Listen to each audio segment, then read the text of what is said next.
Blue Jays on Sportsnet. Presented by the all-new 2017 Honda CR-V. With revamped cargo space, it's the biggest fan yet.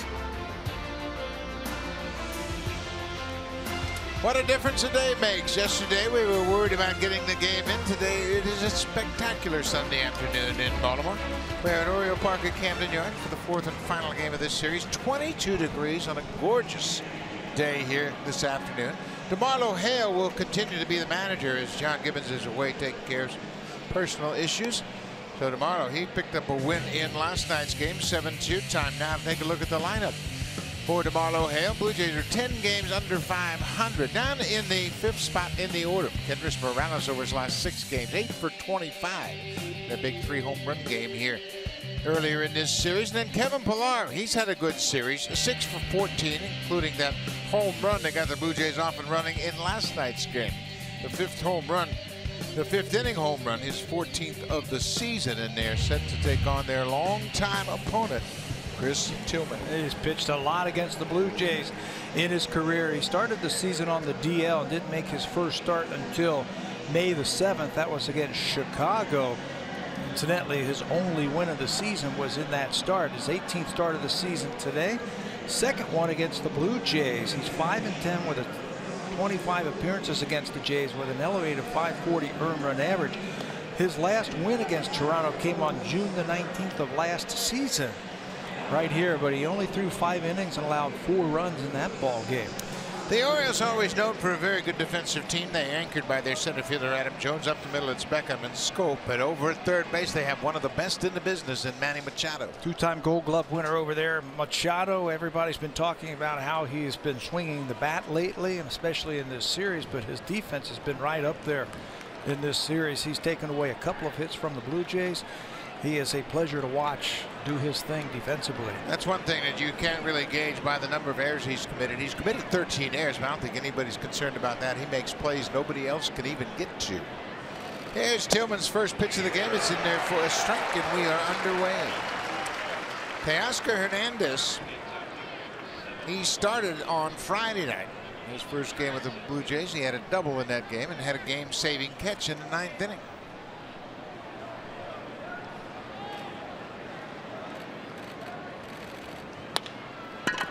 Quickly 0-2 as Tillman gets the foul ball.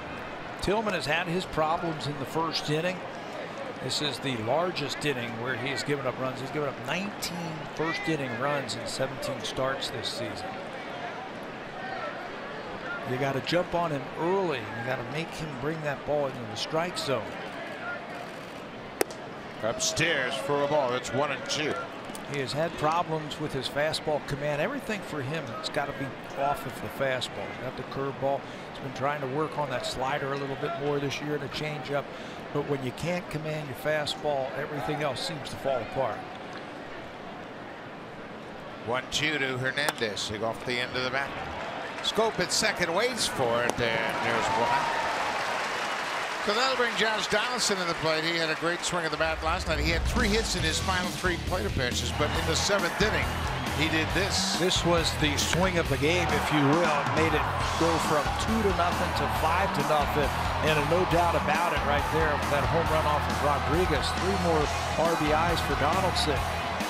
He then came up and hit a ball to right field, so he's got plate coverage. He's getting a pitch that he likes, and he's doing something with it, hitting it hard to left field. He's already up to 24 home runs this season. 6 more, and he'll have homered in 30. Homered in the last 3 seasons, 30 or more home runs since coming to the Blue Jays.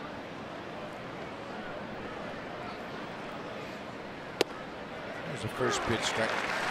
Josh has hit 15 home runs since the 27th of July. That leads the American League. Only Giancarlo Stanton has hit more in all of baseball.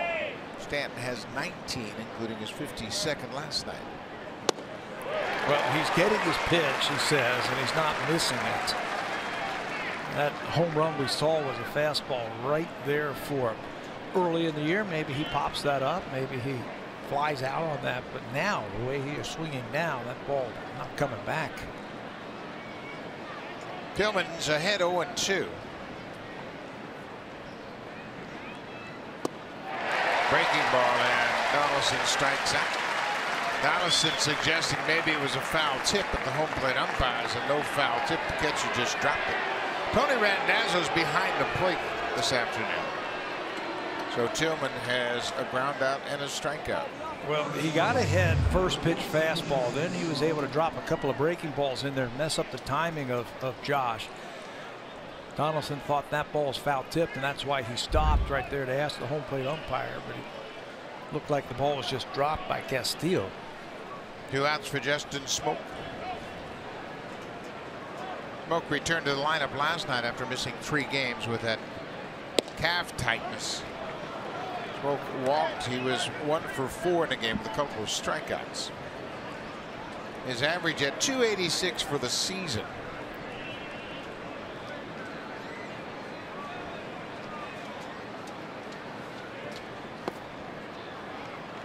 Smoak had a bit of a rough August. He had hit just .240 in the month of August. 6 home runs though. And you can see his last 12 games he's hitting under 200. Yeah, it says that the legs were getting kind of tired and he just didn't have any strength to push off and to swing the bat. So he felt like everything was with his upper body. 3 balls and no strikes, and Smoak rarely swings at a 3-0 pitch.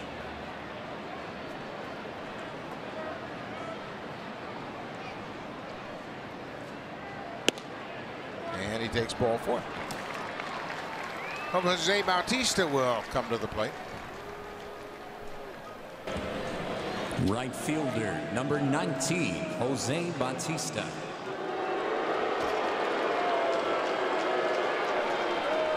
The standard welcome for Jose here in Baltimore. He has really hit well against them, and there's been some incidents between Bautista and the Orioles over the years. I think probably what's fueled this most recent crowd reaction is what Dan Duquette said in the offseason while Bautista was a free agent. He said, I can't sign Bautista. My fans don't like him. That's a high pop-up. It is playable over near the Blue Jays dugout. Castillo, the catcher, makes the catch, and that'll end the inning.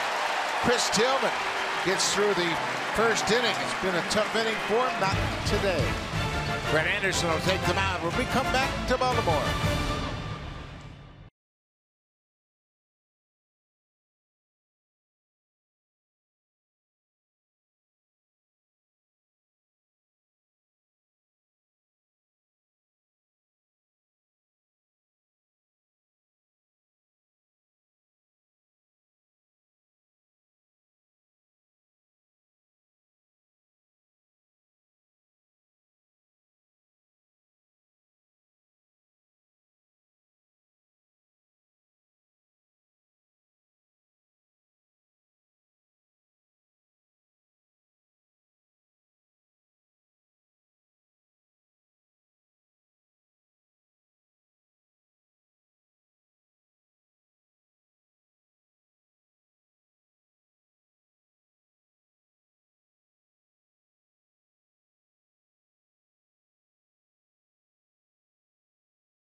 In the major leagues, and he has had a lot of success no matter where he has been. Trying to get this team into the wild card race. They are currently outside looking in.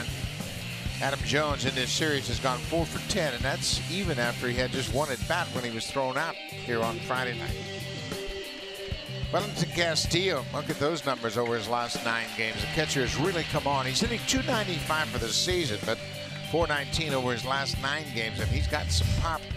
Blue Jay pitchers have pitched the Orioles tough the last couple of days, and they're hoping for another good one this afternoon from Brett Anderson, making his 8th start of the season, 2nd for the Blue Jays. He's pitched for the A's, the Rockies, the Dodgers, the Cubs in his 9-year career. He's still only just 29 years old. He last faced the Orioles in April of 2010. His only career appearance against the Orioles was while he was pitching with Oakland. He was good his last time out, his first start for the Blue Jays. 5 2/3, a run on 6 hits. He took the loss in that 3-0 loss to Boston. He was matched up against Chris Sale. Ball and strike to Tim Beckham.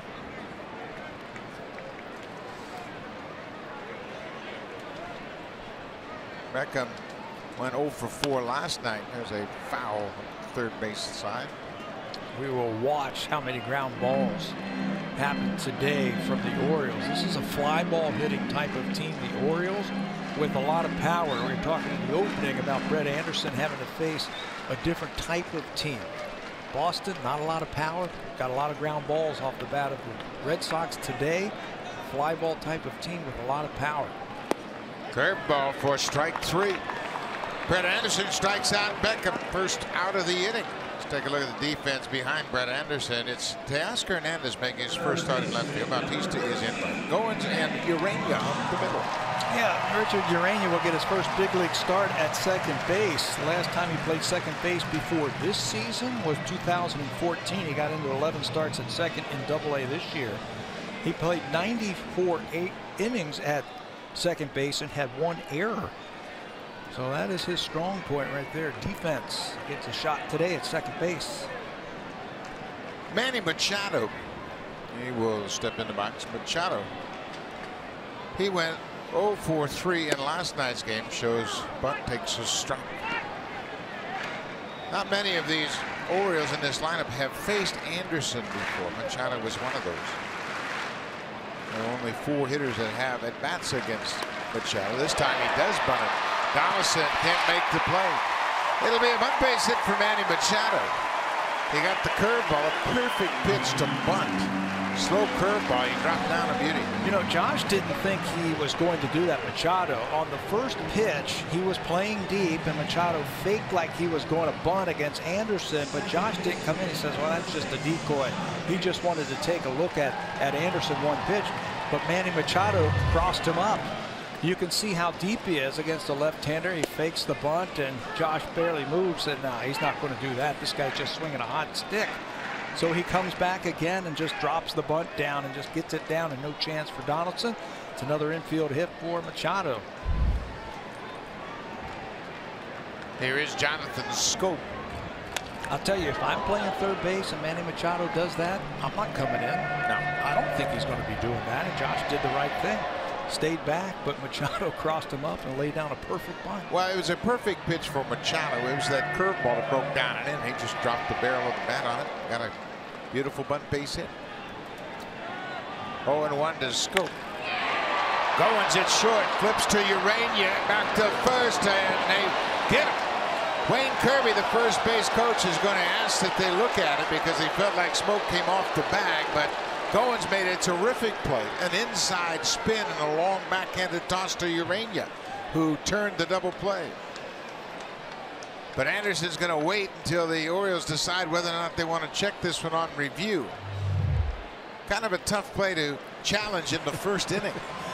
Look at this play by Goins, who flips it inside move over to Urania, who finishes off the double play.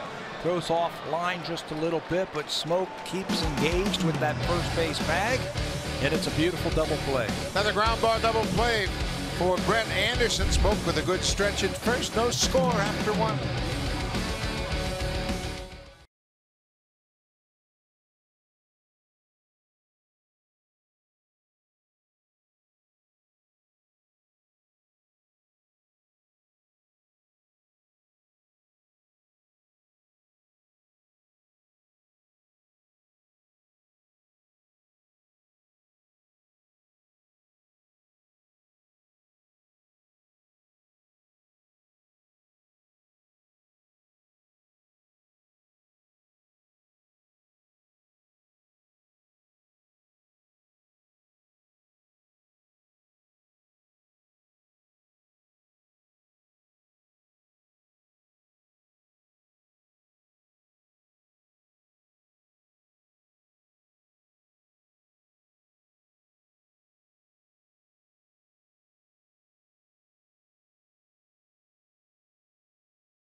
early in the ball game. A Mark Trumbo line drive hit Marcus Stroman flush in the elbow. Stroman crumpled to the ground, initially started to panic. He said, "I thought my arm exploded." But then Stroman caught his wind, realized he was okay, and as it turned out, better than anybody could have imagined. Not only were x-rays negative, but Stroman was moving around well today, and the Blue Jays' plan is to have him throw flat ground tomorrow at Fenway Park. If that goes well in Boston, Stroman could make his next scheduled start, and you know Marcus will lobby to do so, especially with the pitch count being so low from last night. Stroman says there is some swelling and inflammation in the elbow, but he'll do everything he can to knock that out in the next few days. A scary situation, but guys, it appears crisis averted for now. Absolutely, Rash. It couldn't have been better news for the Blue Jays, and I think everybody had the same reaction when they saw the line drive hit Stroman, and it was going to be some kind of serious injury, but they're all fortunate, including Marcus, that he didn't come away with a more significant injury. Morales hits a fly ball right to the warning track inlet. Mancini is there. Tillman gets the first out here in the top of the second. Yeah, I think to a man, everybody thought that there was going to be some major damage, like a fracture in that elbow, and that he was going to be done for the year. We had a chance to run into George Poulos today, and he was saying that he has come through with flying colors. The swelling is down, and there's some strength and some range of motion already this morning after last night. Yeah, George told us when he started to do the on-field examination, he was encouraged by the strength that Marcus had while he was testing him while they were still on the field. But all the while, DeMarlo Hale had Marcus's glove and hat, and he wasn't going to give it back. That was the best part of the whole thing. He said the decision has already been made. Yeah. Your night is over. And that was the right thing to do. This is Miguel Montero, their catcher. Montero facing Tillman for the first time. Drives this ball deep to left field. Mancini's on the run at the track. He makes the catch right in front of the warning track in left. So that'll bring Kevin Pillar to the plate with nobody on and 2 outs. 0-2 last night. He got a ball out over the middle of the plate. This was home run number 14. Trey Mancini went into that wall and banged his knee as Pillar circled the bases with that home run, but he looks good at the plate right now. He's not over swinging. He's not swinging at pitches off the plate. He's getting that pitch, and he's not missing it. That home run came in the 5th inning, and it snapped an 18-inning scoreless stretch for the Blue Jays. Remember, they were beaten 1-0 in that 13-inning game on Friday night. They did not score in the 9th inning on Thursday, so they had gone scoreless for 18 straight. Kevin Pillar's had a good series. He's 6 for 14 in this series. He's hit in his last 8 games. There are times where Kevin goes up there and makes up his mind he's going to swing no matter what, that he's guessing first pitch fastball or he's guessing first pitch breaking ball. When he doesn't get it, he still swings. We haven't seen that over the last couple of weeks or so. He looks very patient, like he's trying to read the ball out of the hand of the pitcher and then reacting. Curveball in there for a strike. It's 2 balls and a strike to Pillar. Chris Tillman, he's made 26 starts now against the Blue Jays. In fact, the Orioles have won his last 5 starts against the Jays. There's a line drive to center right at Adam Jones. Another good swing by Kevin Pillar, but it results in a line out. 3 up, 3 down. Tillman retires the side in order. Adam Jones will lead things off against Brett Anderson when we come back.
historic franchise for a long time, and you look at some of the great names that have played here, a couple of Hall of Famers, Eddie Murray and Cal Ripken. Most 25-plus home run seasons for the Orioles. Murray had 10. Ripken had 8. And on Monday, when Jones hit his 25th, he joined that group. And Jones's 7 straight seasons, a franchise record, as he has hit 25 or more in 7 straight seasons. Eddie Murray, number 33, Cal Ripken, number 8. Their numbers, of course, retired at 22 on the left of the foul pole. That's Jim Palmer, who's next door in the TV booth for the Orioles. Here is Jones leading off. Goes after the first pitch and rips it to left field. It gets past Hernandez, goes all the way to the wall. Teoscar Hernandez, starting in left field, tried to cut it off. It got past him, and Jones ends up at second with a leadoff double. Hernandez in his career has played mostly center field and right field. He has played games in left field this year, especially. He says he can play all over the place. This one just gets out to him quickly and dies even faster underneath his glove for extra bases. When those hitters come up and they top spin the ball like that, it just goes straight down. Most veteran outfielders will tell you that left field is the most difficult of the 3 outfields to play because of those hooking balls like Jones just hit. Trey Mancini, the rookie, takes a curveball for strike 1. Mancini 2 for 4 in the game last night. He singled and scored in the 9th. Much too little, too late last night for the O's. They lost 7-2. Anderson gets off the mound. He'll fire to first. Mancini's retired on the plate. Adam Jones goes from second to third. That works just like a sacrifice punt as they move up the runner to third base. Mancini's a home run hitter, but he taps that ball out in front of home plate. Jones got a good read on it. I asked Brett Anderson how much value he got of watching the 3 games prior to this start against the Orioles. He said, not so much, because right-handed starters, I didn't get to see Jay Happ pitch against him. That would have been more valuable. Donaldson at third base, right on the edge of the grass, about straightaway shortstop for Chris Davis. And Adam Jones is taking advantage of that, the runner. Now Josh is going to start moving over a little bit closer to him. Breaking ball, that's going to reach the seats foul. Jones is always looking for an advantage, and he saw that the Blue Jays were in the shift and that Josh Donaldson was way off the back, so he came way down that line. There's a small or a short pass ball or a wild pitch, he can score. Yeah, it's not so much that he's going to steal home, but ball in the dirt, little ball gets away from the catcher, he can score. 1-1 to Davis. That's the pitch that Anderson wants to get Davis with. That fastball that runs inside, not low, but about belt high and above. He thinks that's where Davis is most vulnerable. Right there. Get it above his hands. You see those awkward swings from big power hitters like that when you can jam them inside like that. So Davis is 1 for 11 with runners in scoring position over his last 14 games. He's got him thinking about it inside too, and you make him aware of that.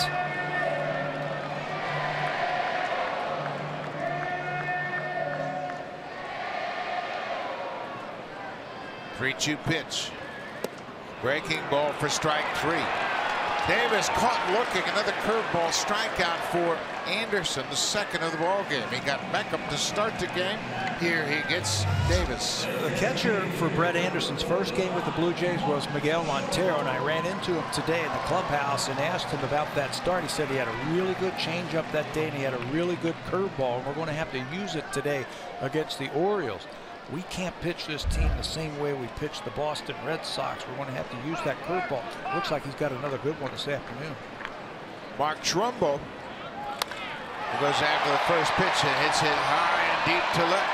Pilar is there at the track and he makes the catch. Trumbo flies out.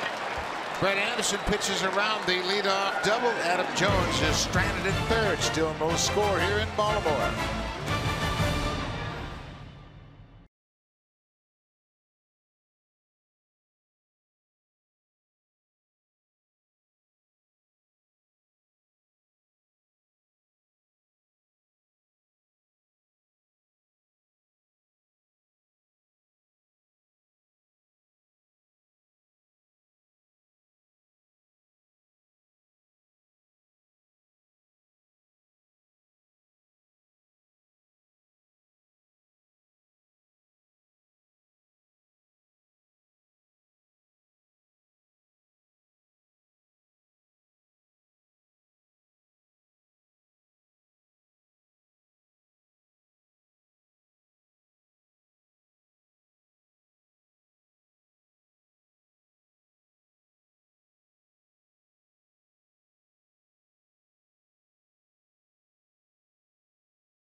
years old, and last year he had a terrific season for the Orioles, 16-6 with a very respectable ERA. But boy, Pat, it's been a different story for him this year. Well, he missed all of spring training with a right shoulder bursitis, and then did not make his first start till the first week of May. So you miss spring training, you're always playing catch up. He's had a tough year this year.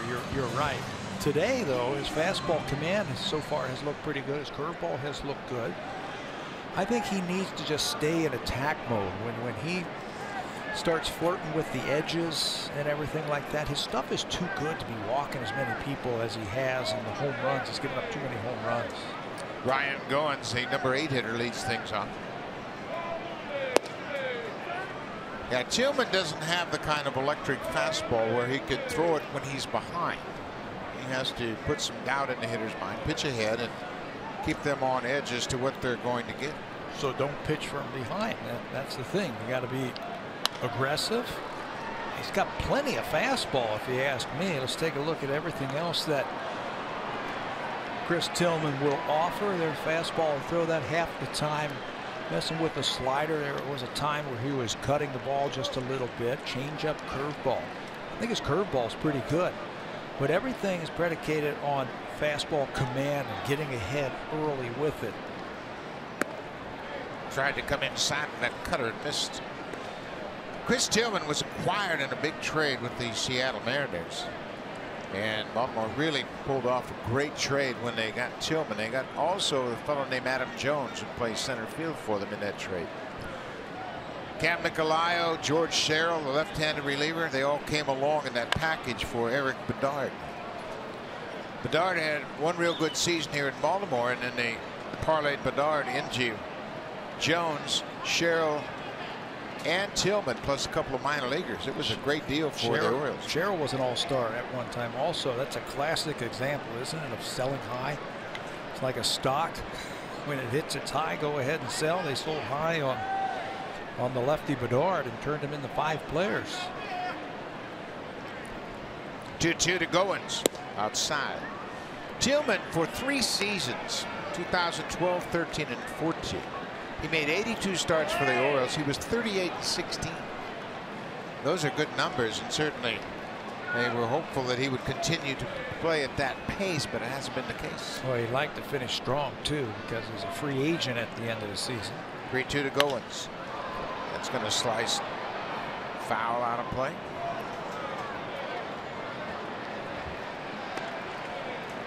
But Tillman came up with the Orioles for the first time in 2009 and made 12 starts. He's just 29 years old.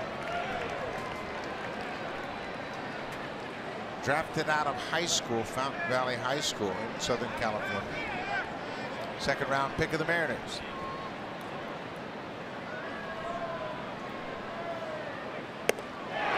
Goins strikes out, chased that high fastball, and it's the 2nd strikeout of the game for Tillman.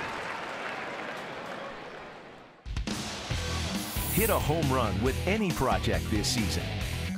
Home Hardware, proud sponsor of the Toronto Blue Jays.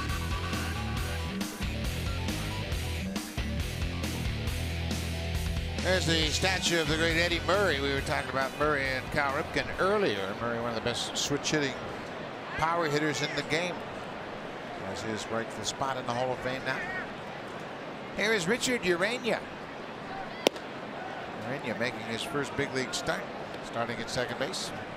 Got his first big league hit the other day. Ho hum, just another double. Hit 36 of them in Double-A this season.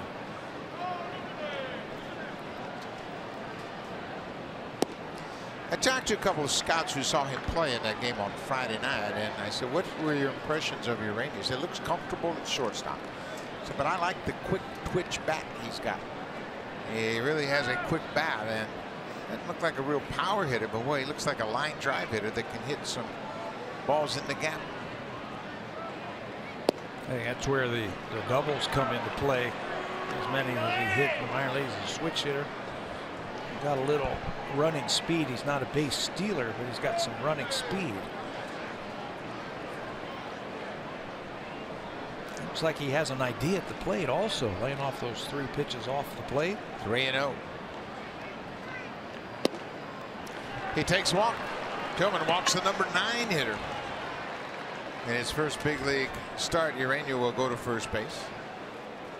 Boy, that could be a big mistake right there. Turn the lineup over, 4 wide ones to the number 9 hitter. Not even close. Teoscar Hernandez grounded out to second, leading off the game. Second walk issued by Tillman.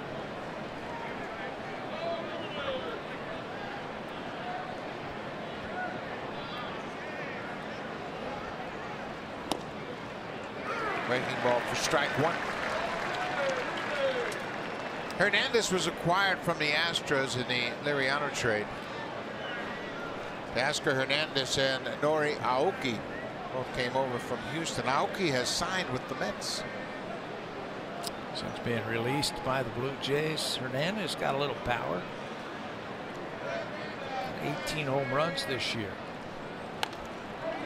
He hustled his first big league hit into a double. Or excuse me, his first hit as a Blue Jay into a double. Hit a ball into right center field, hustled his way into second with a double. There's numbers for his career in limited action. He's only played in 43 games before this game this afternoon. He hit his first big league home run at Rogers Center last August 12th against Francisco Liriano, the man he was traded for.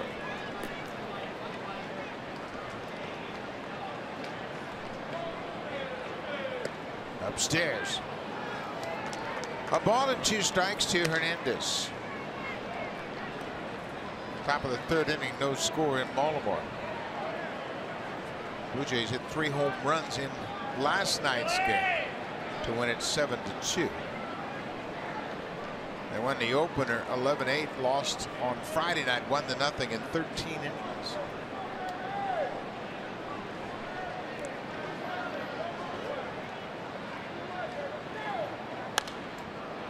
It's out of play. Tillman looks like he wants to attack the Blue Jay hitters up, which is flirting with danger in my mind in this ballpark. Yeah, it doesn't have to be a long home run to get out of here. Now, he can do that if he can get it up around letter high, like he did against Ryan Gomes and came up with a strikeout. If it's up there, I think that sets up his curveball. But if he doesn't get it up high enough, that can spell trouble. He's given up 20 home runs this season in 17 starts. Ground ball, base hit for Hernandez. Urania, he's going to stop at second as Hernandez has his first hit of the afternoon. Good 2-strike approach. He pulls it through the hole on the left side. Got a hanging breaking ball, and he stayed in there. He was talking about his timing was off just a little bit when he went down to Buffalo, but his timing looks pretty good now.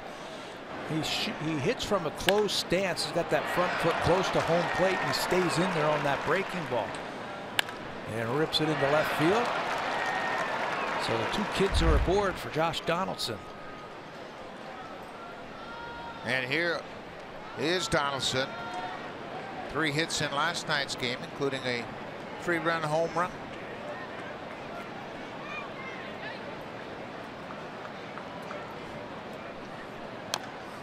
You mentioned the home runs. Tillman has given up 29 home runs to the Blue Jays, more than any other ball club he has pitched against. He's given up 9 home runs to Evan Longoria. Playing in the East, you see him a lot, but 9 home runs. Time to change the game plan against him. You mentioned that the Orioles have won his last 5 starts against the Blue Jays. That pulls their team record when he starts to 11-14.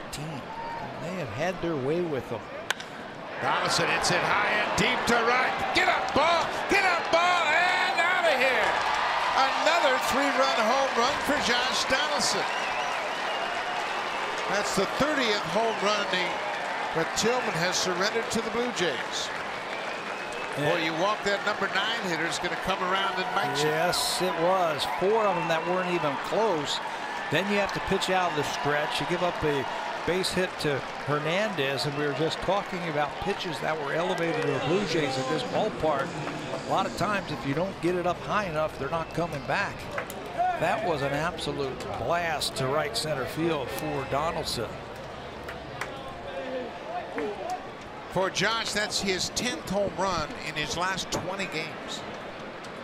What a second half surge he has put on. And it doesn't make any difference where he hits them. They're going to go. Justin Smoak fouls it off. Inching closer and closer to 30 home runs. Fastball right there. That was the same type of pitch he hit out last night. He pulled last night's home run. That's a long one to right center.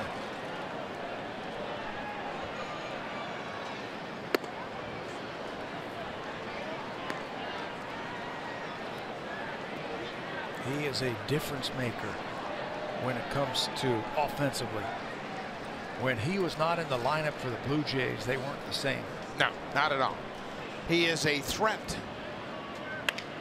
Smoak hits it on the ground, and Scope is out in right field. He throws it up right field. We mentioned the home run being the 10th in his last 20 games for Donaldson. You also go back to the 27th of July in the American League. Donaldson has a two home run advantage over Sanchez. Joey Gallo has come on for the Rangers. Manny Machado had 12 home runs in August, and Justin Upton, newly of the Angels, has 12 as well. Only Giancarlo Stanton has more home runs than Donaldson since July 27th. Just makes you kind of wonder how many games that he missed that the Blue Jays could have won because of his presence. Well, he missed 38 games because of that calf injury early in the season. And when he gets it going, man, it's tough to cool him off.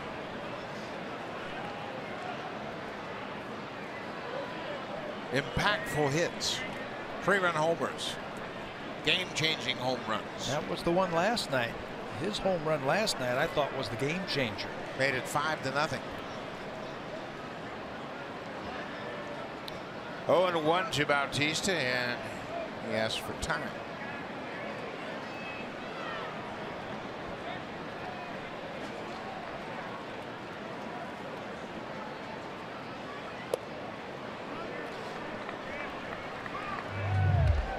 Extension through the baseball. And it looked like Tillman fell behind, had to give him a room service fastball. Look where that thing ended up, halfway up the bleachers in right center field. Right center field. This is a very inviting ballpark, and you can say what you want to. This is a hitter's ballpark. Look at those numbers. Last 8 games, 9 for 31. 2 doubles, 3 home runs, 9 RBIs, and 5 walks. He's not chasing hits. He's making the pitchers come to him. That curveball catches the inside corner. Tony Randazzo is the veteran home plate umpire this afternoon. Bautista looked like he was just checking with Randazzo, asking if that was right on the corner.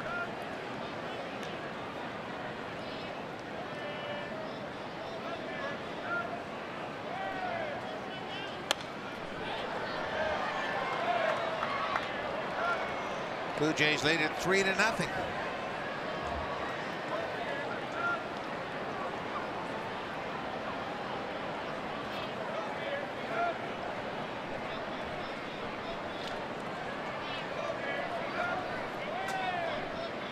Fair ball inside.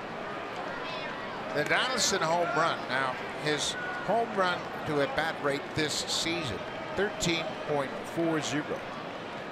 It's a home run every 13.4 at bats. That's better than his MVP season when it was 15.12. So that will give you a pretty good idea. The absence of Donaldson's bat certainly proved costly. 38 games. It's a lot of games. 1/4 of the season you didn't have his bat or his play or his leadership for a quarter of the season. Everything good now. Smiles. Bautista, another 3-2 pitch, another foul. Yeah, you make a great point about Donaldson too. I mean, yeah, everybody's going to suffer when there's stars around the lineup, but he has such a presence, and we have seen pitchers pitch around him time and time again, and that has a positive effect as well. Lengthens the innings, stretches out the lineup.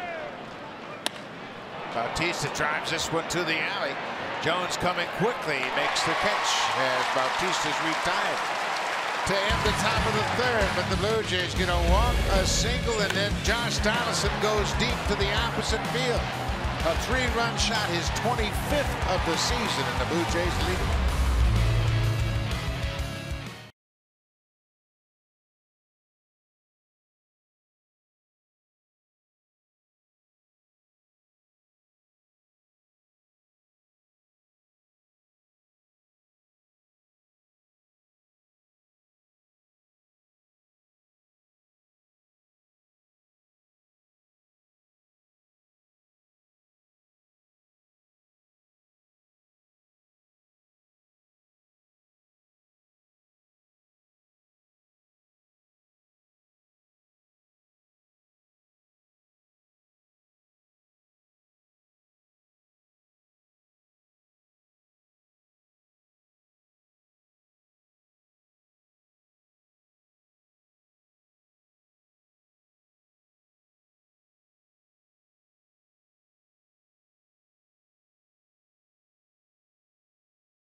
Members log into My Blue Jays and enter the code MBJ1470 to earn My Blue Jays points just for watching the broadcast. The entry box can be found on your My Blue Jays homepage. The code must be entered by 4 a.m. Buck, so much talk around baseball, all over the news about what's gone on in Houston. Of course, on the baseball side, Justin Verlander will start on Tuesday. And then today, all-star shortstop Carlos Correa activated from the DL. He'd been out 6 weeks with a torn thumb ligament. Big news for Houston. It is big news indeed. Correa missed 42 games, and they need his bat back. They need his presence back. But what a great day for Houston yesterday. There were pregame ceremonies. A.J. Hinch addressed the crowd and thanked all the great volunteers down there in Houston that are helping the victims of that Hurricane Harvey and all the flooding. There's a deep drive to left, and this one's going to go. Wellington Castillo, we told you he's swinging a hot bat. That's his 4th home run in the last 10 games. His 17th on the season, and this guy's hitting 8th in the lineup of the Orioles. You can't make mistakes out over the plate to this team because they can beat you and hit you hard. Castillo has been a really nice fit for the Baltimore Orioles. When they lost Matt Wieters, everybody said, huh? This is going to be tough to replace him, but they went out and found a good player. He's throwing out 45% of the base runners. He's catching a good ball game. He's close to 300, now has 17 home runs. Just turns on that high fastball from Brett Anderson. Joey Rickard playing in right field, batting 9th.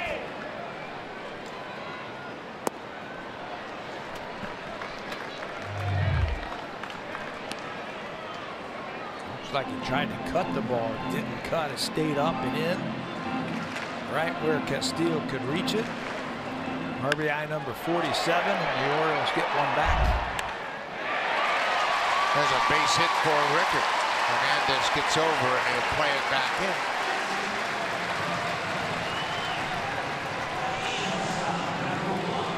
Rickard has been doing that for the last couple of years against the Blue Jays. He always seems to come up with 2 hits against him. Good player. He gets to start today with the left-hander on the mound, Brett Anderson. Castillo with the home run, Rickard with the single. Now they'll turn the lineup over. Tim Beckham caught looking at a breaking ball. He struck out his first time up. Blue Jays have turned 1 double play so far. There's a bunt, and Anderson can't make the play. Brett Anderson looked like he slipped a little bit when he changed directions, and that went off the end of the bat. He asked Donaldson whether or not he would have had a chance to make a play. It looked like Josh told him, yeah, I was right there. Yeah, but if he catches that ball cleanly, he's going to be out over at first base. His momentum took him over towards the third base line, and he was all set to make this play. One hit for Beckham. It just glances off of his glove. He comes up with it right there cleanly. He's going to be out. But he can't. You can see he did stumble ever so slightly coming off the mound.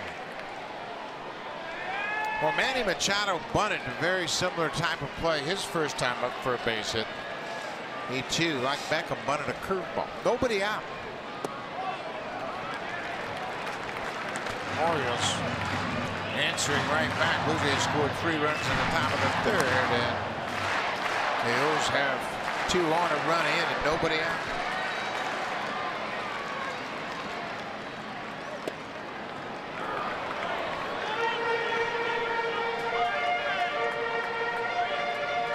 Anderson really trying to get that ball on the ground. He is 4th in ground ball percentage in the majors. He gets a lot of ground balls. This one's a fly ball to right. Bautista's going to make the catch. Tagging and advancing is Rickard, as he went back immediately on that line drive to right. That's the first out of the inning as Machado lines out to right. Stop the bleeding. That's what you're trying to do. Get that first out, and ball's cut off by Goins, and that keeps that double play in order. No chance to get Rickard over to third base. It's a heads up base running by Rickard. He's got plenty of speed. Reads it off the bat. Sees that he can go back and tag up, and makes it when the ball is cut off. But you have to cut that ball off. If you get a ground ball here, you're out of the inning. I got a ground ball off the bat of Jonathan Scope to end the first. Grounded into a 6-4-3 double play. So Anderson and Montero, a brief meeting on the mound.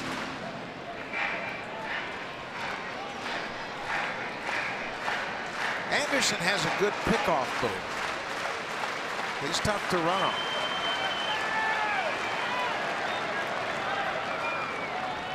Boy, he unloaded that ball in a hurry. Beckham didn't have any chance to get a read on that.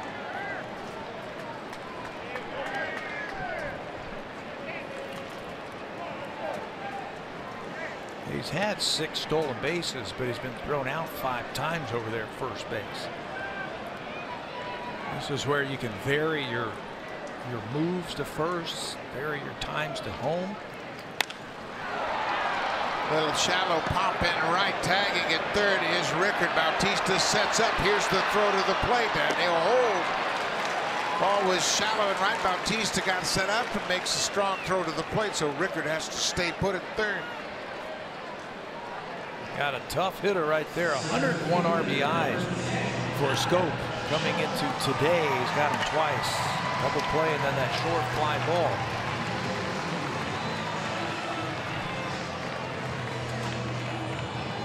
We mentioned the Orioles have really had a tough stretch over their last 2 games. Coming into this one, they were 1 for 15 with runners in scoring position. Haven't been able to come up with a big hit. The other day, they won the game without a home run. It's just the 5th time this season they had a game here without a home run, and they've won 4 of them. So they're playing some small ball today. Well, Jones trying to drop a bunt down. Machado had a bunt single. Beckham had a bunt single. If I'm Buck Showalter, I don't want Adam Jones bunting in this situation. You want a 3-run homer? Absolutely. It's the 3rd inning. The Orioles so far this afternoon are already 0 for 5 with runners in scoring position.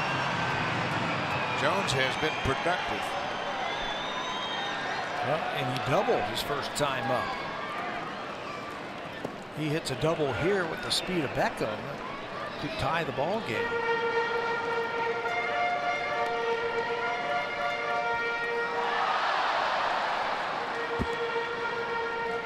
Wellington Castillo, the catcher, led it off with a home run to left, and Rickard had a single. Beckham had a bunt single, and Machado and Scope both flied out to right. Jones hits it on the ground. Donaldson will spin and fire. Scooped at first by Smoke, and Brett Anderson Pitches out at a tough jam. A home run in for the Orioles, but Donaldson spins and fires to first to get some help over at first as Smokey scoops it out of the dirt. 3-1 Blue Jays.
Farm report, and today we're going to highlight the Vancouver Canadians as they set an attendance record. They drew 239,000 people into Nat Bailey Stadium. That's 98.3% of capacity. And since owners Jake Kerr and Jeff Mooney took over, they've done a terrific job of filling up that stadium. They've improved amenities around the park. They've improved the quality of the ball club. They have been affiliated with the Blue Jays since 2011. Aaron Sanchez played in Vancouver. Roberto Osuna played there. Marcus Stroman. Noah Syndergaard played there in 2011. Matt Dermody, Richard Urania, Tim Mason, and even Miguel Castro, who's in the Orioles bullpen. He played in Vancouver. They've done a terrific job of building up that franchise. And a beautiful ballpark in that park. Nat Bailey Stadium is in a great setting. So it's had a big impact in the Blue Jays' development of some of their real young players. And they're winning again this year. They're going to be in the playoffs again this season. This season they have Casey Clemens, the first baseman, Roger Clemens, Logan Warmoth, the shortstop, a #1 pick, and Riley Adams, the catcher's having a terrific season. So they got a lot of good stars out there. So get out and watch them as they make their way into the playoffs. They will host games 2 and 3 on September 6th and 7th. That's the best of 3 in the North Division. If they win that, they will go to the championship and host games 3, 4, and 5 of the best of 5 championships. That's September 10th through the 12th. I played my first season of professional ball in the Northwest League. Played for the Eugene Emeralds. I'm not going to tell you when. Yeah. The calendar doesn't go back that far. 19. But that picture we just showed right there, it looks awesome. And I know the player, when you talk to the Blue Jays, current Blue Jays right now, and you ask them about their experience playing in Vancouver, their eyes light up. They're doing something special out there. Great city, a great setting for baseball. Full count to Kendrys Morales. High pop-up left side of the infield. Manny Machado backing into the outfield. Stays with it, makes the catch, 1 away. The all-new 2017 Civic Si. When it leads off, it leads for good. Honda, proud fan since 1977 and the official vehicle of the Toronto Blue Jays. What a beautiful afternoon after a rainy evening last night. The skies have cleared and it's a gorgeous Sunday afternoon. It's the final game of this 4-game series and the final time the Blue Jays will play here in Baltimore this season. Miguel Montero lined out to left field his first time up.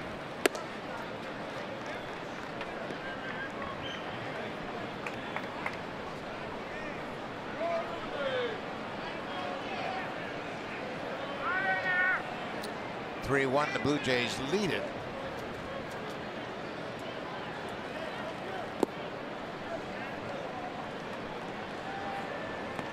We have, of course, a terrific wild card race going on in the American League. The Yankees currently have a 1-game cushion over the second place Minnesota Twins, who have the second wild card spot at the moment. The Angels a 1.5 games back. The Orioles 2.5 back. Then Seattle, Tampa Bay, Texas, Kansas City, all within 4.5 games back. High power down the left side. Mancini is there. He makes the catch in fair territory. Let's show you the standings of the wild card race, and Buck Showalter's team trying to get into the postseason party. The Yankees and Red Sox continue their series tonight. Chris Sale will go up against Luis Severino in New York. Minnesota, they put a whooping on Kansas City yesterday. Oh. Kansas City's starting to fall off. They're not scoring at all. Shut out again. Team's been getting shut out way too many times. When they go 45 consecutive innings without scoring and giving up a lot of runs. I mean, they're losing 12-0, 17-0. I remember another 12-0 score against Tampa. So Kansas City is 2 games under 500, sitting 4.5 games back from that second wild card. Cubs are running out of time for sure. First weekend of September. Kevin Pillar lined out to center field his first time up. He's had nothing but good swings throughout his 3 days here in Baltimore. Continues here on the 4th.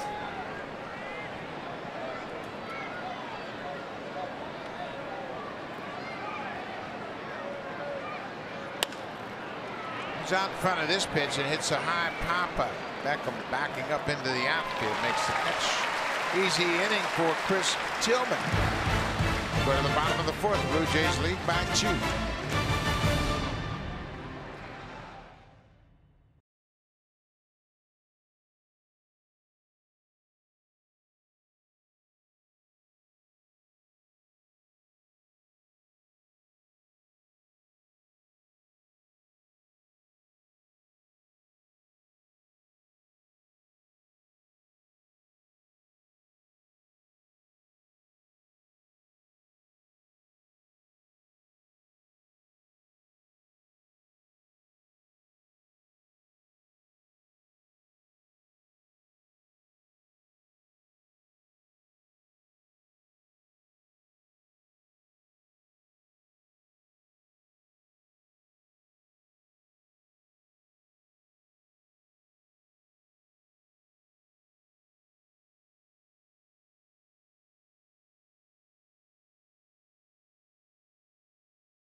Minor league players, bringing them to the big leagues and have them develop into star players. Cal Ripken, of course, he had the rookie record for home runs by an Oriole rookie at 28 his rookie season in '82.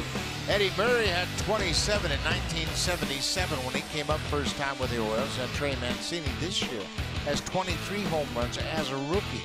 He's kind of come out of nowhere, Pat. Carry on from what he did last year. He became the first Oriole in club history to homer 5 times in his first 10 games. Remember, they got him about this time of the year last year. He was down in Sarasota in instructional league. Buck Showalter needed another bat. They brought him up here. He came up, hit 5 home runs in his first 10 games.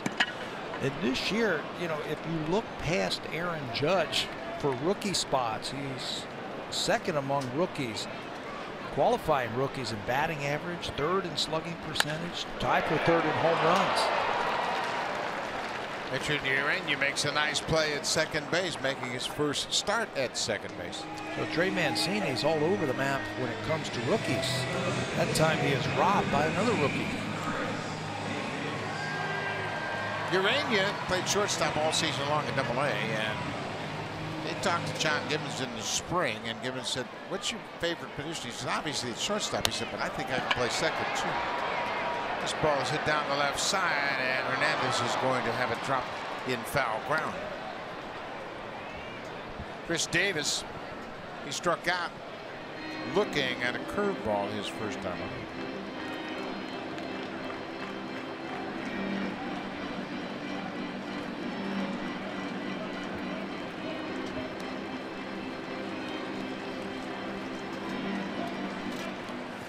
The Orioles will welcome in the Yankees tomorrow night, a 3-game series. They'll have an off day on Thursday, and then they go into Cleveland, come to Rogers Center, a 3-game series, and then finish up with 4 in New York. That's a tough road trip for Baltimore. Hey, I think anytime you play in the American League East, there are no gimmies. Every trip is tough. Blue Jays have pitched them tough over the last 3 days. Especially this guy right here. 0 for his last 11.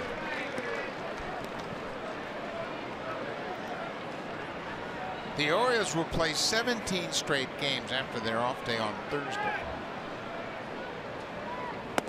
There's another good breaking ball, and Davis strikes out for a second time. 2 away.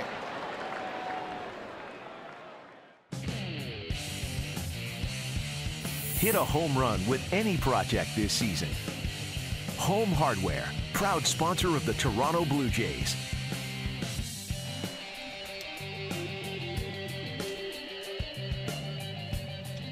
See the plaques out there on Utah Street, and Seattle Mariners Ken Griffey Jr. hit one up against the wall in a home run contest.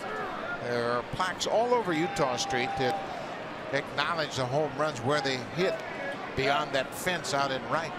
They call that the flag court, and anything beyond that fence hits on Utah Street. And they're baseball brass plates. They got the seams on it, and then they put the date, the name of the player, and how far it went. They're like little medallions that are stuck in the concrete, recognizing all the players who have hit balls out onto that pavilion, that walkway. It's called Utah Street. Went out there one day to take a look at Boo's Barbecue and sample that one day around 3 o'clock, and then I was also able to check out all the medallions and the placards that are out there. It's pretty cool. Yeah, they've done a nice job with this ballpark. Trumbo hits it high and deep to center. Pilar's going to watch this one go. Trumbo with his 21st home run. Comes with 2 outs here in the 4th. Castillo homered in the 3rd. Trumbo goes deep here in the 4th. That's his 60th RBI of the season. You know, not a bad pitch from Brett Anderson. It was down, but Trumbo is so strong. He didn't stride. He just used his hands, and he flicked the barrel of the bat at the baseball, and it went a long way to center field. I mean, a long way on a line. Most home run hitters have to get everything they have into the pitch to knock it out. Mark Trumbo doesn't. Hit 47 a year ago. That was his 21st of the season. Watch his approach at the plate, down and away, and he just flips his wrist at it. That was all upper body strength as he got through that baseball. Hot shot. Oh, what a nice play by Goins. He takes it on the short hop, throws out Castillo. Another home run. Trumbo goes deep with 2 outs. It's a 3-2 Blue Jays lead. Now time for Blue Jays Central Update. Here's Jamie Campbell in the Samsung broadcast studio.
At Bat mobile app.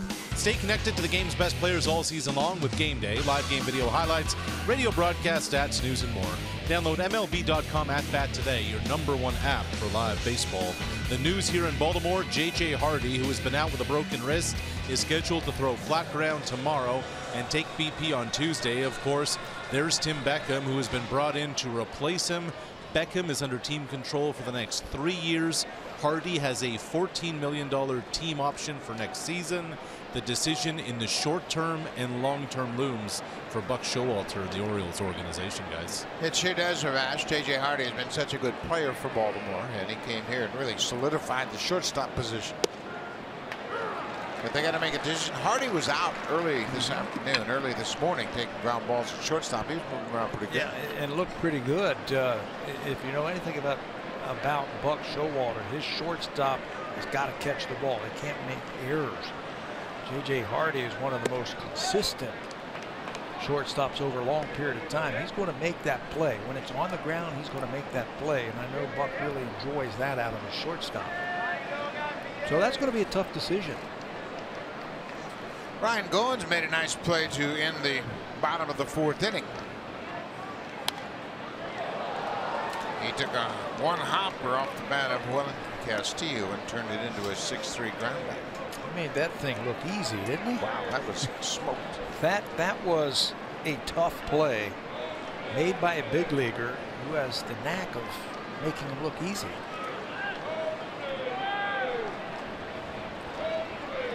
A ball and 2 strikes to Goins. He's leading off the 5th.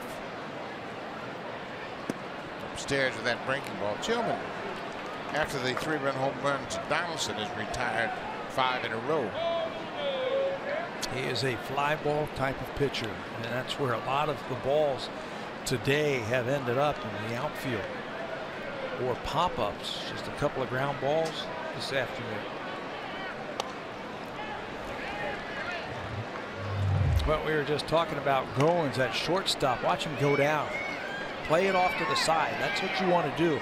Play it off to the side. You can get a little bit lower. It frees up your hand and your arm to pick that ball. That's just natural reflexes and reactions right there. And it also gets your body out of harm's way. See, you're always thinking. 2-2 to Goins. Swinging a drive deep to right. Get up, ball, get up, and off the wall. Goins is headed for second. Rickard plays it back in, and Ryan Goins smashes one off the top of the fence in right center. That was the same pitch that Tillman went to strike out Ryan Goins in the 3rd inning. He goes back to it, and Ryan doesn't miss it this time, and he comes oh so close from hitting another home run. Ball elevated again, up and out over the plate. Look at that, about 2 feet from knocking on top of that shed out there, I guess, if you will. That's where the ground crew sits to watch the ball game. Turns it into a double. Another good start here in the 5th. He can pitch it up there, but you better not miss your spot. Big league hitters are going to hit it a long way. Michael Gibbons has grabbed his glove, and he's starting to loosen up for the Orioles. Roger McDowell's out to talk to Chris Tillman here, the pitching coach McDowell. So it's a 3-2 ball game. Tillman has surrendered just 3 hits. 2 of those hits in back-to-back succession in the 3rd inning. Oscar Hernandez got a single to left field, and then Donaldson homered after they walked to Urania with 1 out.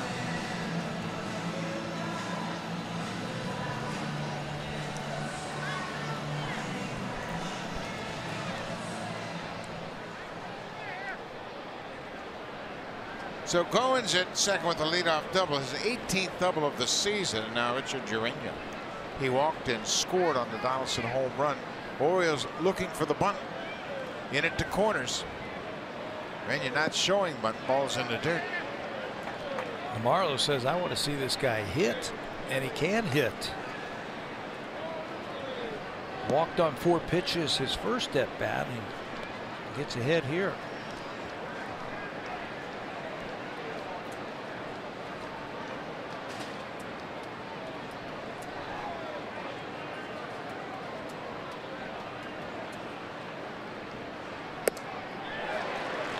Because after that high pitch, might have been upstairs the ball.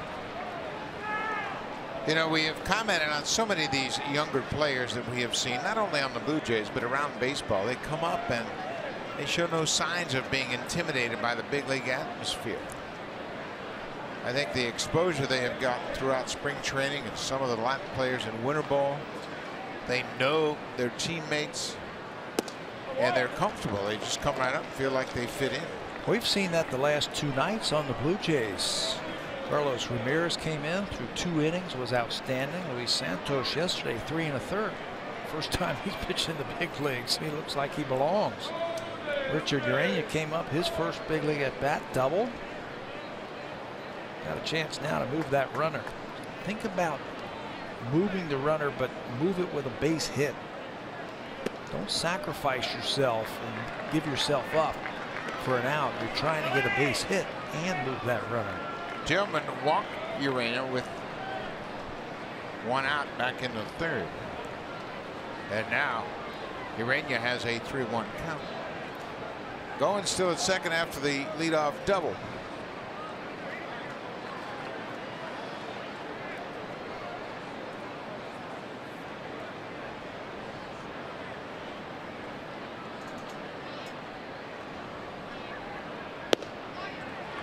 Urania walks for a 2nd time. And that's going to be it. Buck Showalter not wasting any time. He's already popped out of the dugout, and we will have a pitching change. So Tillman kept his ball club in it. He's surrendered just 3 hits, but the big home run by Josh Donaldson, a 3-1 shot. Tillman's day has come to an end. He can lose it. He can't win it.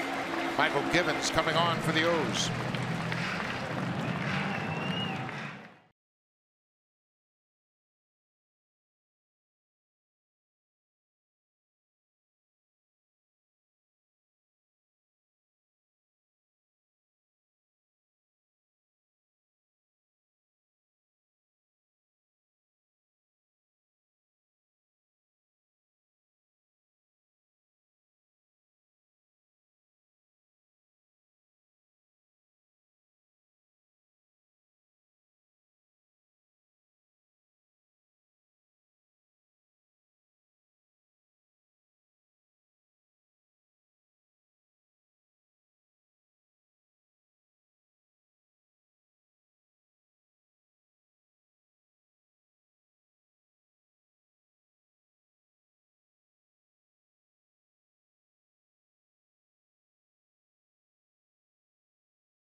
Here in the 5th, so he goes 4+2 batters, and he is responsible for the 2 runners on base. He turns things over to the hard-throwing Michael Givens. And they use him a lot in these types of situations. This is going to be Michael's 59th game of the season, tied for 9th most in the American League with 6 other players.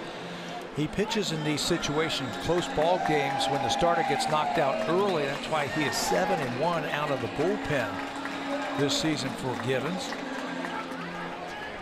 Hard throwing righty. It's basically fastball slider. The Blue Jays saw him a couple of nights ago. Game 1, and they hit him hard. Gave up 3 runs to the Jays in 2 1/3 innings. Teoscar Hernandez takes a strike. Givens gave up the 3-run home run to Morales, his 2nd home run in that 3-home run game on Thursday night.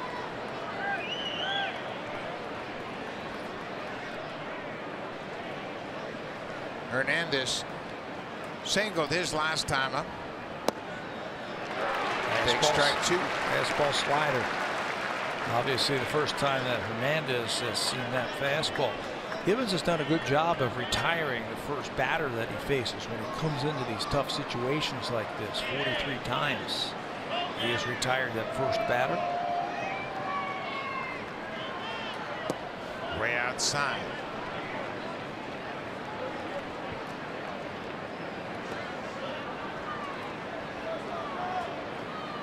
Gibbons is a converted shortstop. He was a shortstop early in his career. They converted him to pitcher in 2013.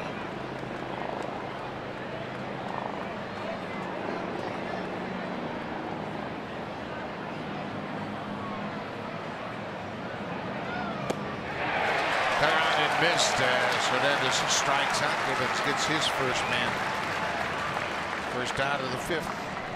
Elevates that fastball to pick up the strikeout. He is tied with Chris Davidsky and Ryan Tepera for the most wins in the American League as a reliever with 7 of them. He also now has 76 strikeouts, so he can come in and just power that fastball by you up in the strike zone. You got to deal with the red-hot Josh Donaldson now. Donaldson hit a 3-run home run to right center his last time up off Chris Tillman. Gibbons walked Donaldson, the first man he faced in that game on Thursday night. Gibbons came in with a man at second. Donaldson walked, and then Morales hit a 3-run home run. You know, that's what you're looking for, I think, when you're building your bullpen, especially in the middle innings like this. You come in, the game's in the balance, you've got a couple of guys on. You need strikeouts. And he's got a good fastball today. I think Buck Showalter, too, did not want Chris Tillman to face the Blue Jays for a 3rd time. After he walked Urania with Goins at second. Said, you know what, I want to give him a different look. He was out of that dugout quick. We had him warming up for this reason.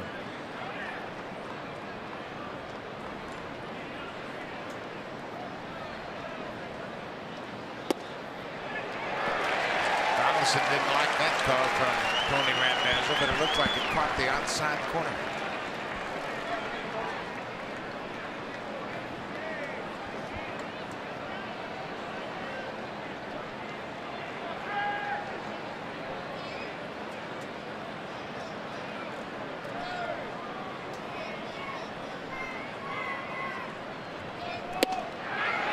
Too far outside. Boy. That's the difference between a good hitter and a great hitter. You can take the one for the strike and then recognize the next one is just off the plate. And he doesn't even offer at it. Recognize the slider, that thing was going to slide right off the plate.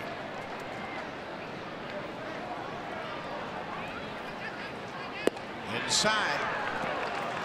Donaldson's done such a great job not only hitting but laying off those tough pitches.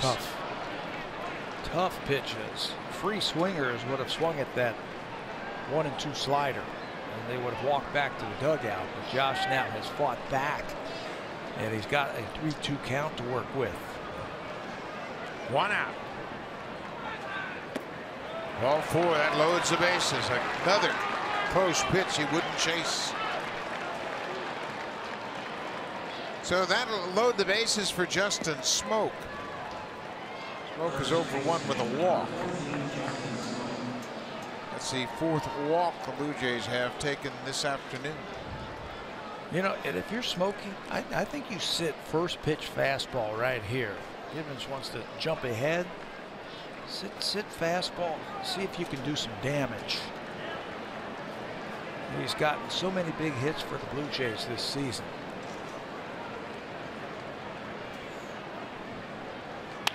First pitch swinging, and it's lined right to Davis, and that's a double play.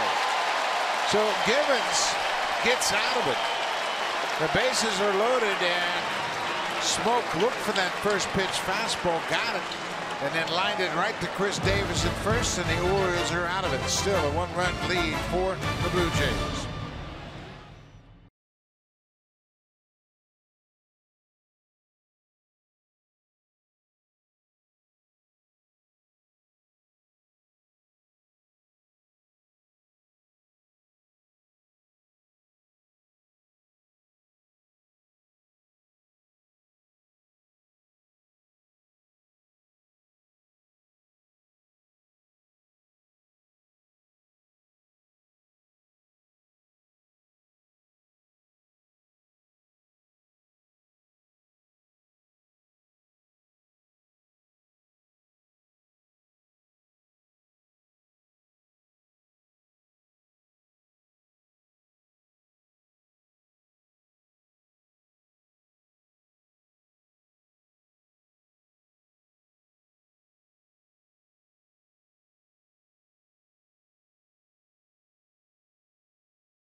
baseball for you tomorrow afternoon. It all starts at 2 p.m. Eastern Time. That's 11 a.m. Pacific Time. The Yankees are here in Baltimore to take on the Orioles. Jordan Montgomery, the young left-hander, goes to the mound for the Yanks. And Dylan Bundy, he has really hit his stride this season. Bundy coming off a complete game, 9-inning, one-hit shutout. He walked 2 and struck out 12 in that game. His best game of his young career.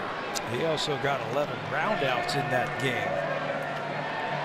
The most he's had in his career. 11 groundouts, 12 strikeouts. That's a lot of weak contact. Ground ball, Goins hit short. Rickard is thrown out. Anderson gets the first man here in the bottom of the 5th.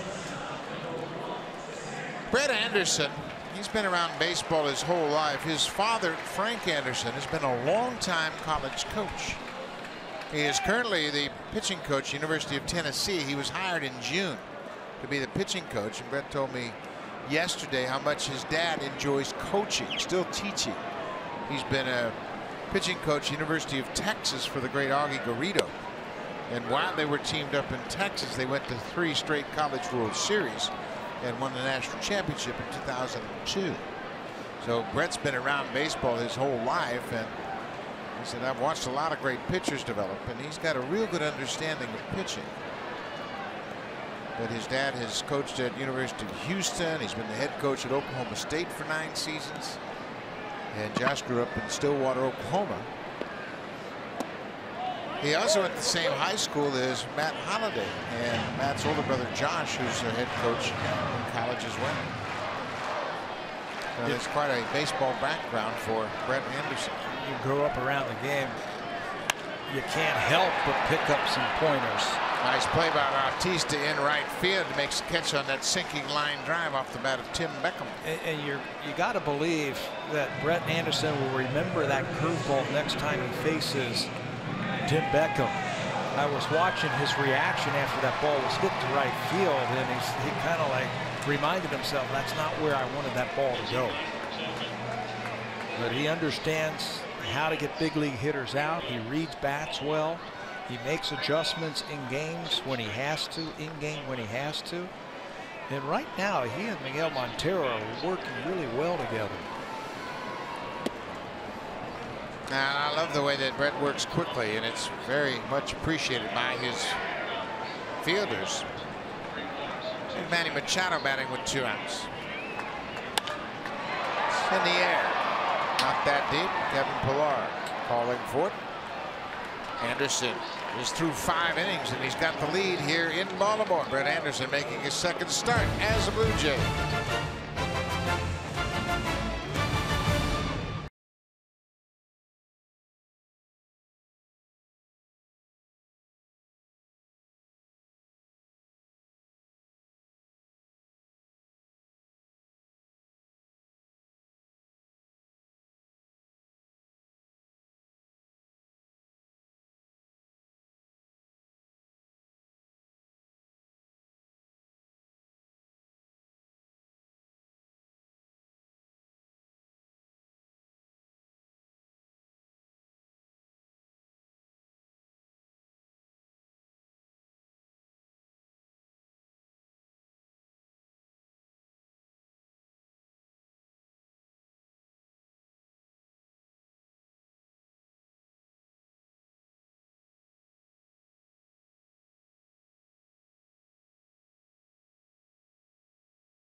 Home run, insurance runs for the Blue Jays.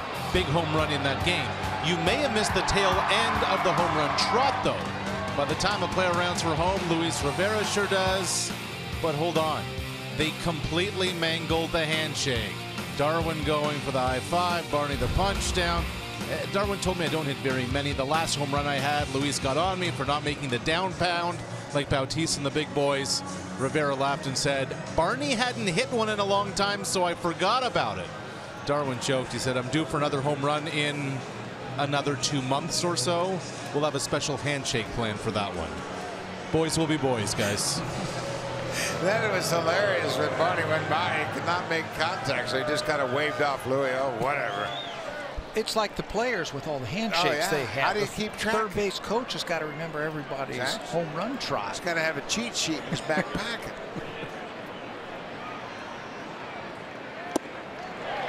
That was funny. Good job by Arash. That's a good story.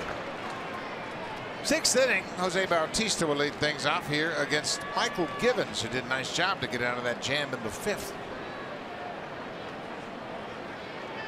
Got the strikeout, which was the big out right there. So nobody advanced as Richard Blyer starts to warm up the left-hander, and then got, I don't want to say lucky, but gave up a rocket to Smoke, and it turned into a double play. I mean, that easily could have been a 2-run or a 3-run double. He got lucky. There was a line drive right at the first baseman. Anywhere else, it's a base hit. It's going to be 2 runs. But he hit it right at the first baseman. Bautista's behind the ball and 2 strikes.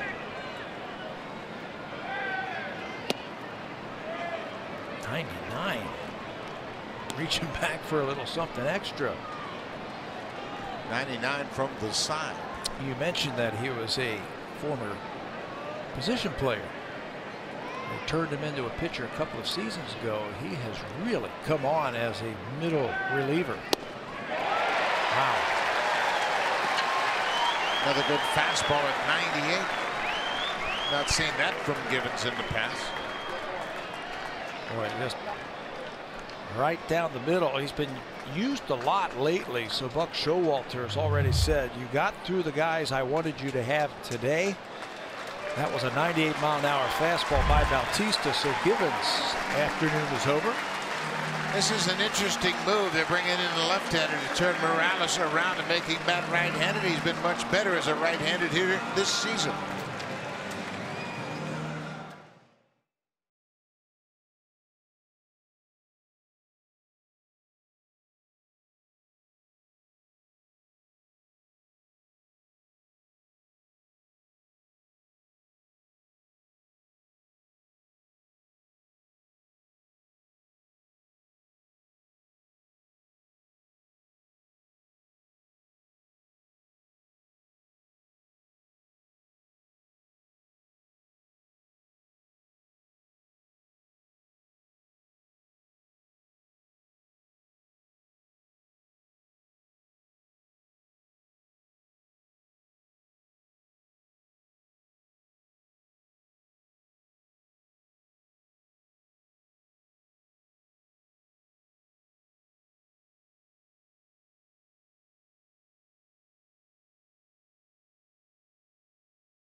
Game, he takes over with 1 out here in the 6th inning, and Byron will make his 46th appearance of the season. Acquired by the Orioles from the Yankees in exchange for a player to name later this past February. Another one of those lefties out of the bullpen. They're going to carry 3 of them.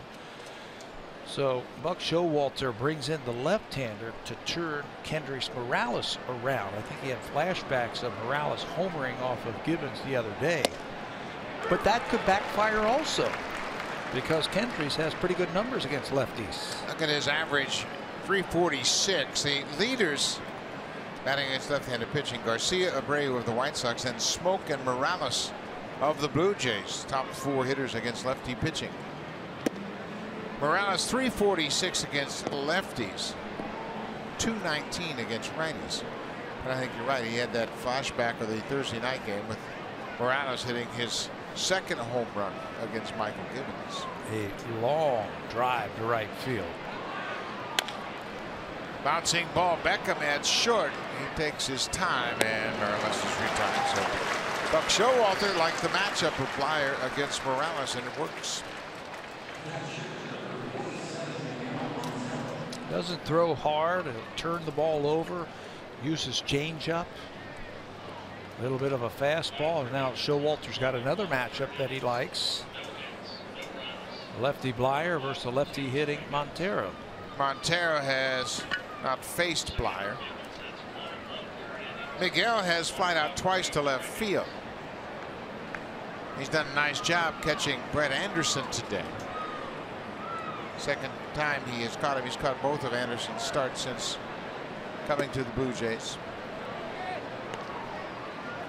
Montero caught 2 of the 6 starts Anderson made while they were with the Chicago Cubs this year.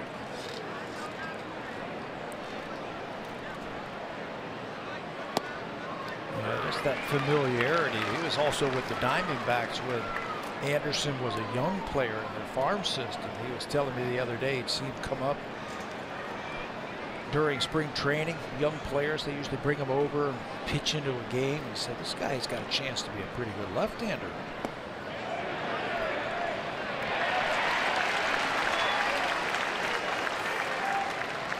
Montero thought he had checked his swing. Sweeping slider. He can't. Went just a little bit too far.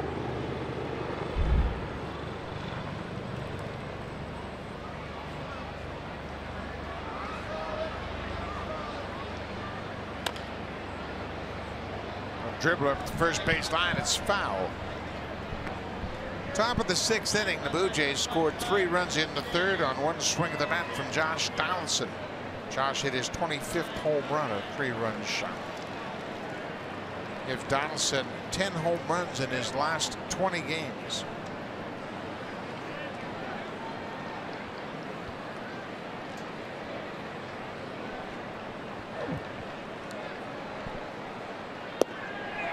Outside. 2-2.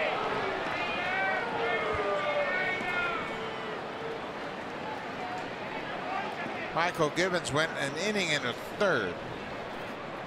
And no hits, no runs, walked the batter and struck out 2.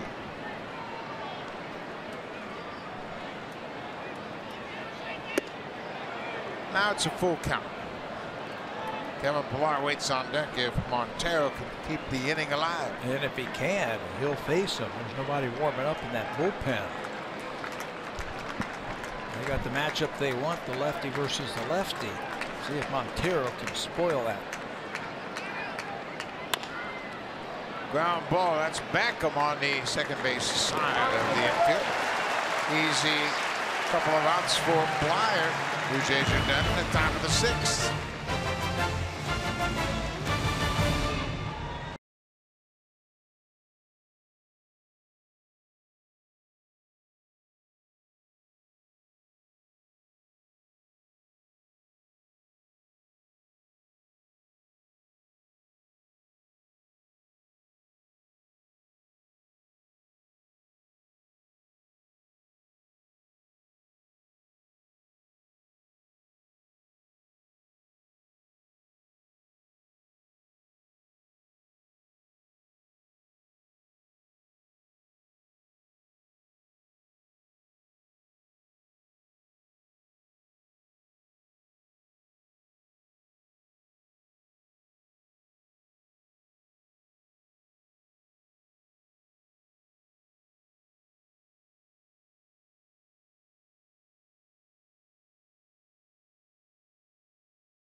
CF Toronto Eaton Center are the official team shops for your Toronto Blue Jays.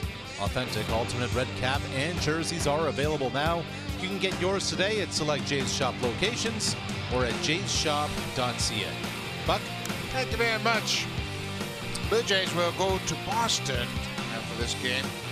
They'll play a 3-game series against the Red Sox. They'll have Thursday off before they welcome in the Detroit Tigers for the first time this year. The much depleted Detroit Tigers. Yes. No Chris Sale. Chris Sale scheduled to pitch tonight in New York versus the Yankees, so the Blue Jays will miss him in this trip.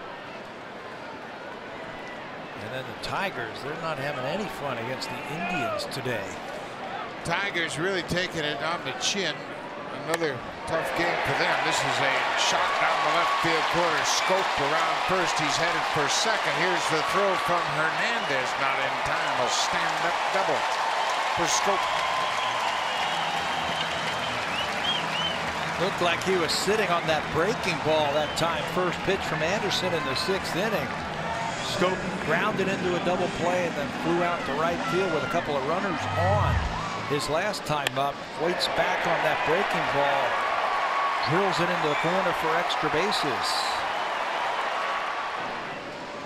The Orioles with 2 doubles and 2 home runs against Anderson. For Scope, that's his 32nd double of the season to go along with 30 home runs. His 62nd extra base hit. There is Carlos Ramirez loosening up.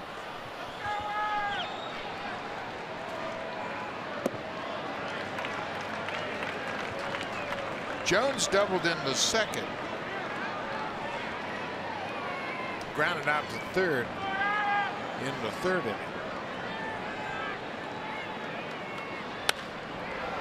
Well, there's a productive at bat by Jones, the cleanup hitter. He just took that ground ball and just served it right to the second baseman to move Scope from 2nd to 3rd. Yeah, a productive at bat, yes. And how about Urania, the heads-up play by the second baseman? He knew the ground ball was right at him, and it was hit fairly hard. But when he caught the ball, he took a glance to see where Scope was. Watch him.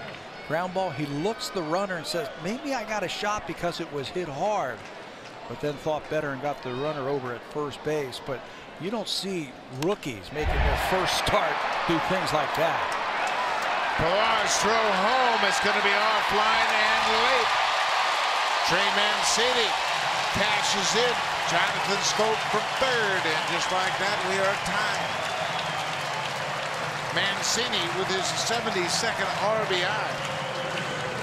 You know, if they could get half RBIs, I think half of that goes to Adam Jones by moving the runner after the leadoff double. Hit the ball to the right side, advance him over to 3rd base. Makes Trey Mancini's job so much easier. Get a ball in the air.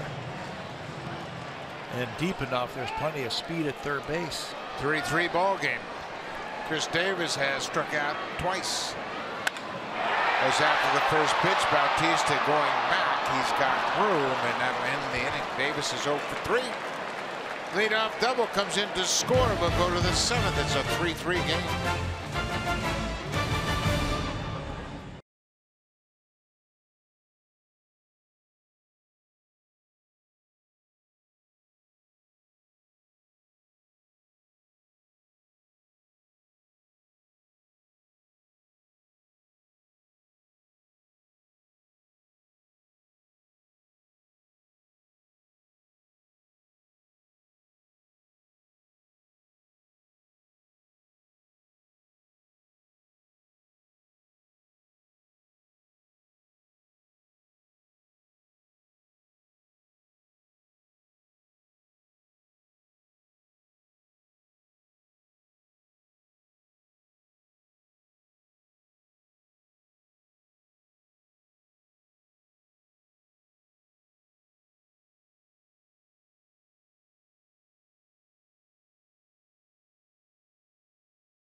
against the Blue Jays here this afternoon. He lost just 4 + 2 batters through 72 pitches.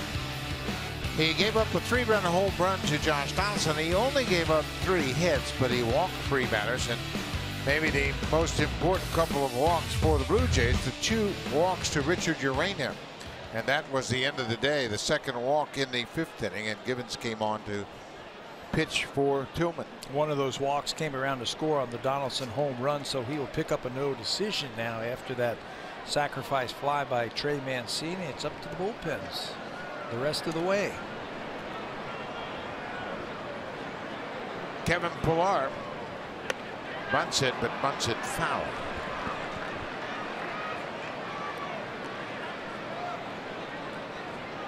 Pillar 0 for 2. He has lined out and popped out.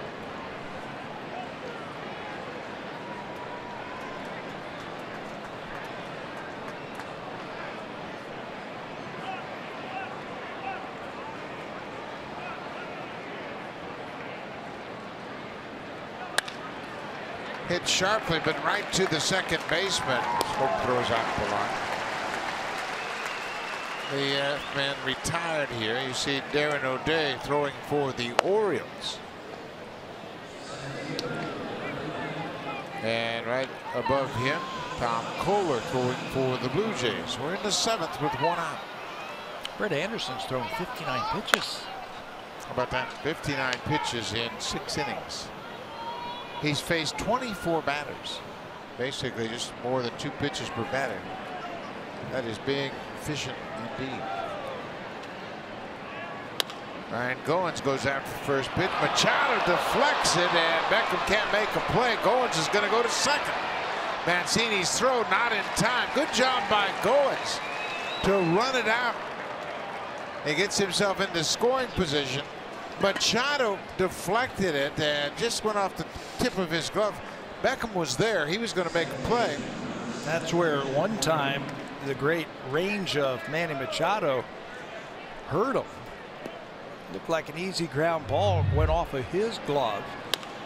He gets over there. Beckham was ready to make the play, and a heads-up play by Goins and Tim Leeper, the first base coach, because he was the one who was telling him to go. You can see he's going straight. And then he got the signal from the first base coach. Hey, ball's into the outfield. Let's see if you can hustle it into a double. It is a double indeed. His second of the afternoon. Richard Urania is a switch hitter, batting right-handed. It's a ground ball to the infield. As a runner, you're just sprinting down the line. But there's the first base coach alerting you that, hey, that ball's into the outfield and you can make it to second base. Good heads-up play by Leap. Yeah, a lot of times first base coaches get criticized because all they do is collect gloves and shin guards, but that was a good piece of coaching by Leeper. He pointed to second and kept saying, go to second, and Goins did make the adjustment. So now Ryan's in scoring position.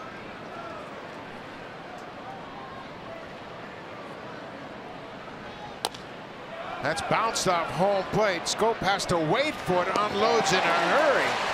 Oh, what a nice play by Jonathan Scope.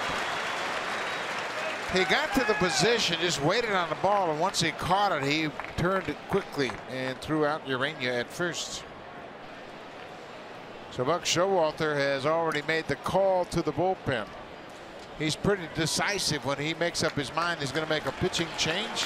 Hernandez will be the batter. Darren O'Day, the right-hander, will come in to face him with 2 outs and a man at third.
appearance of the season, and he comes in with a runner at third base and 2 outs in this tie game.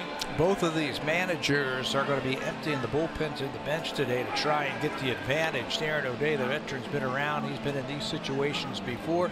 Left-handers are only hitting 172 against O'Day. He comes from a sidearm spot. He can spin the baseball and sink it. He's also averaging 11 strikeouts per 9 innings. And I mentioned his numbers against lefties are very good at 172 because the Blue Jays are going to go to the bench.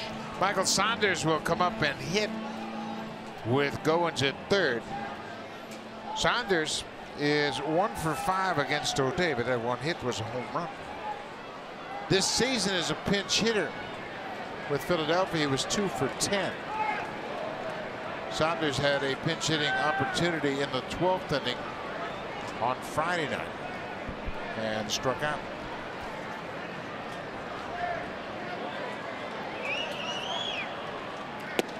Saunders batting for Teoscar Hernandez. And you got to do that. You got the go-ahead run at third base. You don't want to put that pressure on that young kid like that, who's had another good day for the Blue Jays. Bring in the veteran Saunders, see if he can get the ball into the outfield. Get that run in.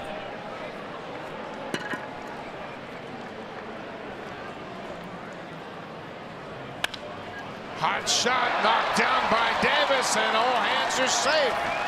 Michael Saunders with a pinch hit RBI single, and the Blue Jays have the lead. There you go. Get it into the outfield, and he does. That time he had to hit it through Davis for the RBI. Waited back nicely on that pitch from O'Day. Hit it hard. Stayed back, pulled it in.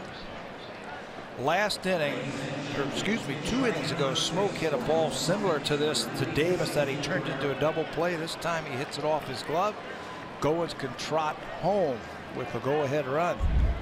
Ezequiel Carrera takes over at first base as a pinch runner for Michael Saunders. He was going to play defense, so Saunders picks up an RBI. First RBI as a pinch hitter this season.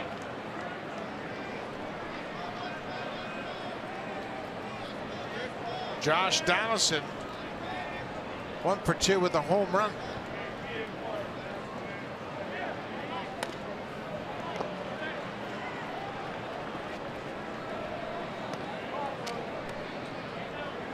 Donaldson hasn't had a lot of success against O'Day. He's 3 for 14. O'Day's got that sidearm delivery. Manny Machado, remember, he deflected that ball off the bat of Ryan Goins, and that started the inning as Goins ended up at second with a 1-out double.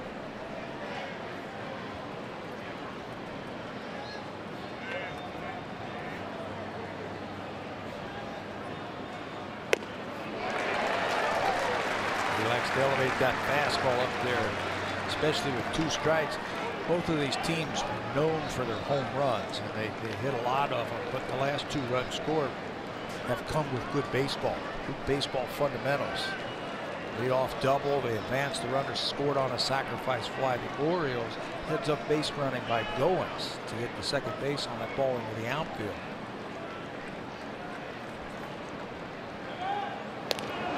We'll give Tim Leeper an assist, the first base coach, for acknowledging the fact that Goins could go to second. You know, the ball's hit on the infield, and a base runner's just trying to hustle down the line to get out an infield hit. But Leeper called his attention to the fact that the ball was in the outfield.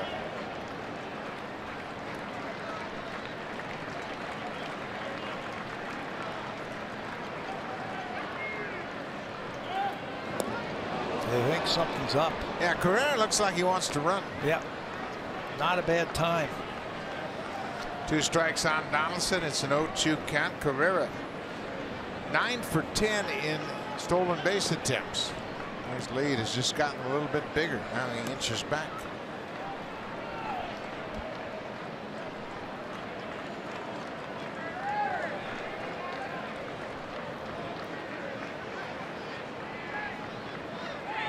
Not running here as it's way outside.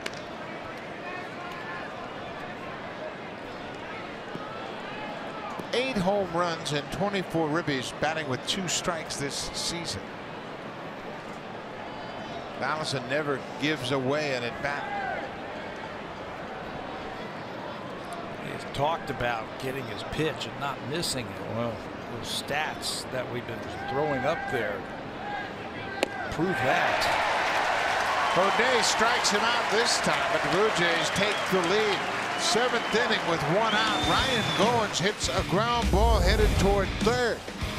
Ball goes off Machado's glove. Goins never hesitates, hustling down the line.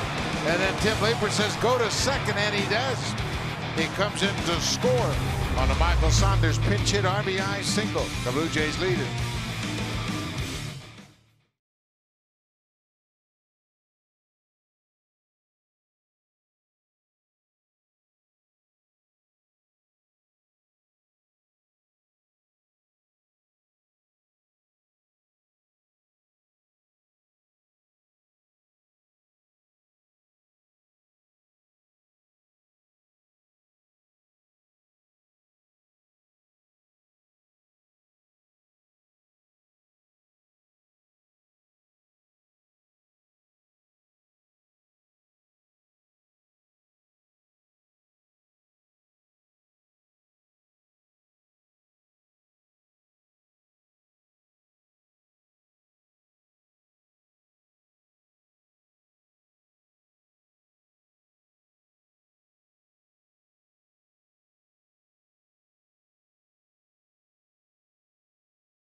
Stretch out on your flight. Find more about the benefits of premium economy at WestJet.com plus fares.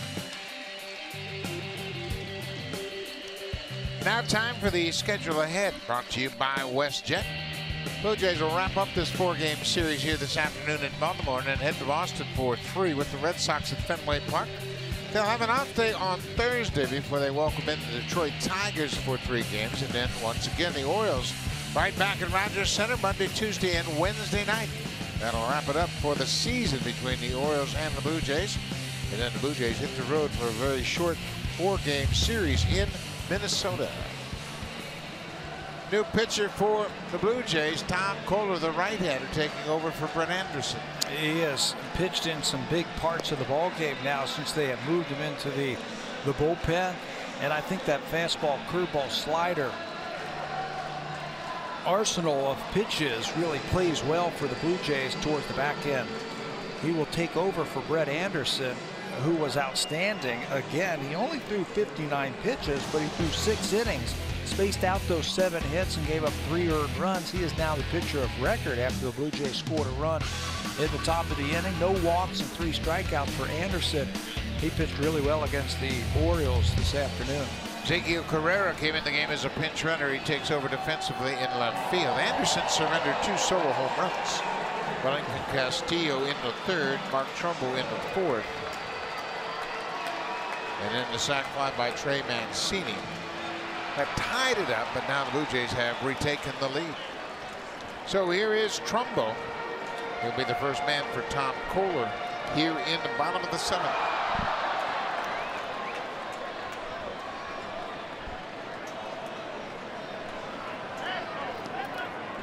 Blue Jays trying to win the series. They lead 2-1 during this final game of the 4-game series.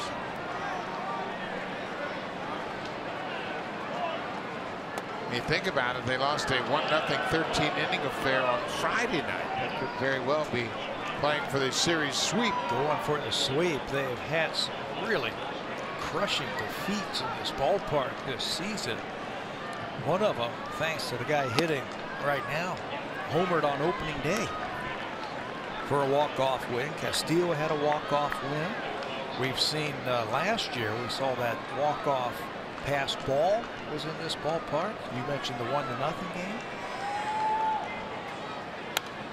Russell fouls it down. So it would be nice to win this game and win the series against the Orioles. Plus, there's a little bit of the spoiler mentality as well. The Orioles trying to get into the wild card picture. So far, they're on the outside looking in, just like the Blue Jays. Trumbo goes up and strokes that into right. A leadoff base hit, his second hit of the afternoon. Just like his home run, he didn't have much of a stride. He was just using his hands so he could stay back and track that ball a lot longer. You can see how he gets up on top. Not a lot of weight shift. Fastball actually beat him, but he hits it in a good spot. Leadoff single for Trumbull. Aaron Loup starts to loosen up for the Blue Jays. Wellington Castillo, he homered in the third against Brett Anderson.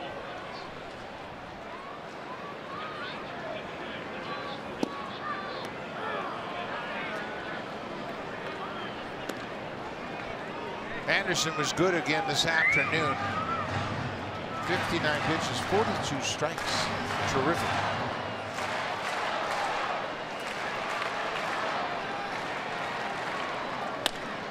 There's another base hit. This one to right field. Trumbo is going to stop at second. So back-to-back singles off Kohler here in the seventh.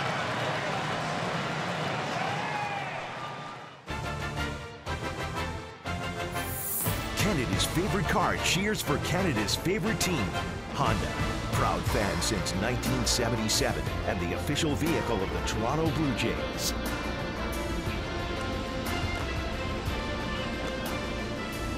When you come to Maryland, you always think about the steamed crabs, and there's none better than you get here in Baltimore, and that is a very tasty dish indeed. I can vouch for it. I've eaten hundreds of those things. Mouth-watering, aren't they? Okay, a lot of options right now, and the Blue Jays want to discuss it on the mound. Pete Walker came out of the dugout to make sure everybody understands the defense for this potential bunt situation. So he's talking to Kohler about his responsibilities. Donaldson's reminding him, hey, break off the mound, get over to the line, and if you feel that, I'll be at third. Trumbo's the runner from second. Castillo running from first. Now Ryan Tepera has gotten up as Luton takes a seat. JD thinks that they're going to bunt. He will flash the signs and let everybody know what bunt play is on in case the Orioles sacrifice. I mean, that's not a given that they're going to sacrifice. Now, these are two slugging ball clubs, and you are reluctant to give up outs. He squares and bunts it in the air. Smoke is going to catch it, and infield fly rule was called by the home plate umpire. I don't know if that was quite high enough, but it looked like he called him in. Rickard is out. Well, I tell you what, that is one skill that has just been lost in the major leagues, the skill of bunting.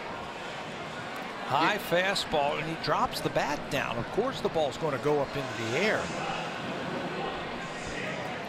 See how the bat head just flies straight down towards the ground? I think that's what he was calling. That's what Rendazzo was calling. Yep, he called the interference on the batter, Rickard, because he got in the catcher's way, and that's why he indicated contact, just to acknowledge that.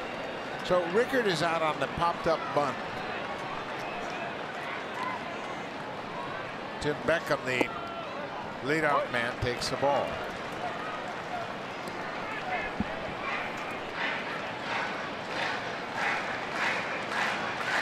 Beckham 1 for 3 and a bunt single in the third.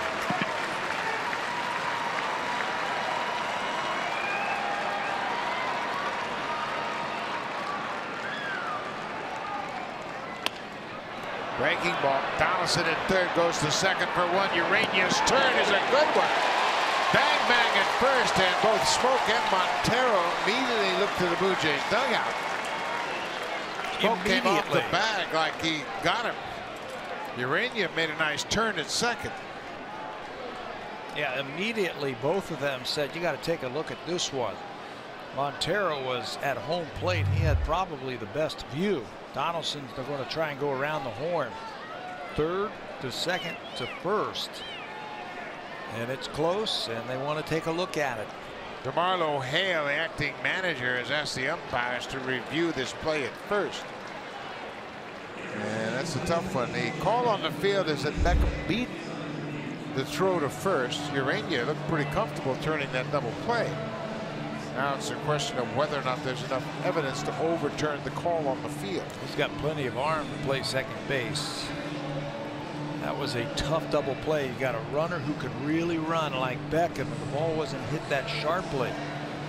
But he took a shot at it, and the Blue Jays obviously have seen the replay and think that there's enough here to overturn it, or they wouldn't have asked for it. Boy, that is too close to call.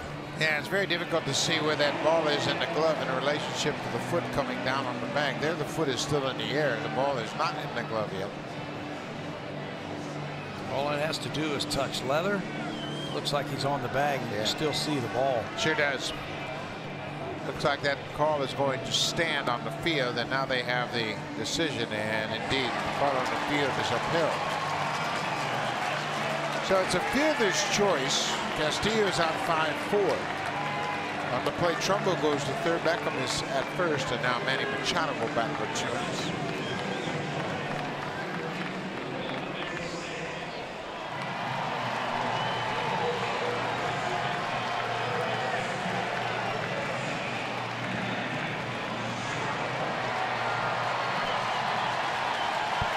Manny Machado, he dropped down a perfect bunt base hit his first time up. This is the guy that I think that the Orioles want hitting right here in clutch situations. He drove in 35 runs in the month of August.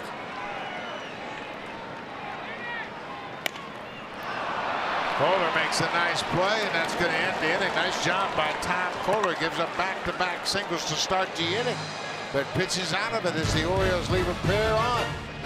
Brad Brock coming on to face Smoke Bautista and Morales.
Blue Jays on Sportsnet. Presented by award-winning Honda Marine.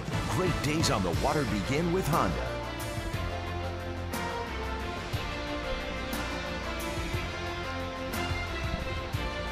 We are at Oriole Park at Camden Yards. Fourth and final game of this three-game series. Blue Jays have a 4-3 lead as they're set to bat in the top of the eighth. Tom Kohler did a nice job of pitching around a couple of singles to start the inning, and Brad Brock comes on. Did a really nice job of getting Manny Machado that time with a couple of runners on base. Fourth reliever of the afternoon for the Orioles. Givens, Blyer, O'Day, and now Brock. You're facing the middle of the Blue Jays lineup, the toughest part of their lineup, so Buck Showalter wants to give them a different look. Brock is 4-4 with a sub-3 earned run average. He's been an all-star in the past. He's got that funky herky-jerky type of windup that makes the ball tough to pick up. Great job by Kohler to get out of that jam. Tom Kohler's been working hard with both Pete Walker and Dane Johnson, making some mechanical adjustments, and looks like the results have been very positive. Justin Smoak takes first pitch away for ball 1.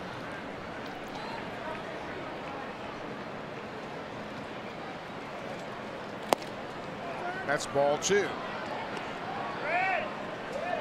Smoak just 1 for 10 against Brad Brock, and you know, he really throws a lot harder than you would think. I mean, he's characterized as a sinker slider pitcher, but he's got a little zip on that fastball. Yeah, and he's got that funky windup, making it tough to pick the ball up. Even when you get a pitch to hit like that last one right there, Smoak fouls it off. Throws across his body. It's like he's stepping straight into the Blue Jays dugout.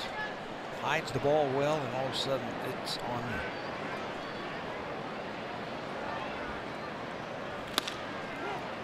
Ground ball. Scope again playing in the outfield. Throws Smoak. No. 1 away. These two teams, they play tough ball games. I know the Orioles have a distinct advantage in the season series. They've won 10 of the 15 games they've played so far. There have been some great games when these two meet.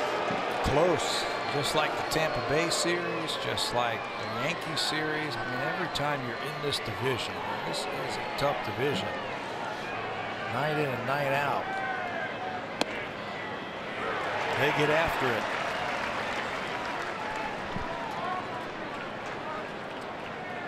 Jose Bautista has had marginal success against Brad Brock, just 2 for 11, but one of those 2 hits is a home run.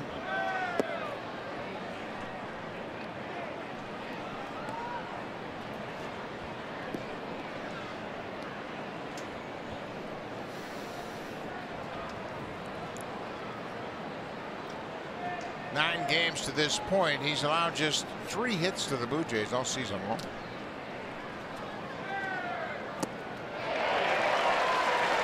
Here's the sinker at 94 miles an hour. You think it's on line, and all of a sudden it just drops.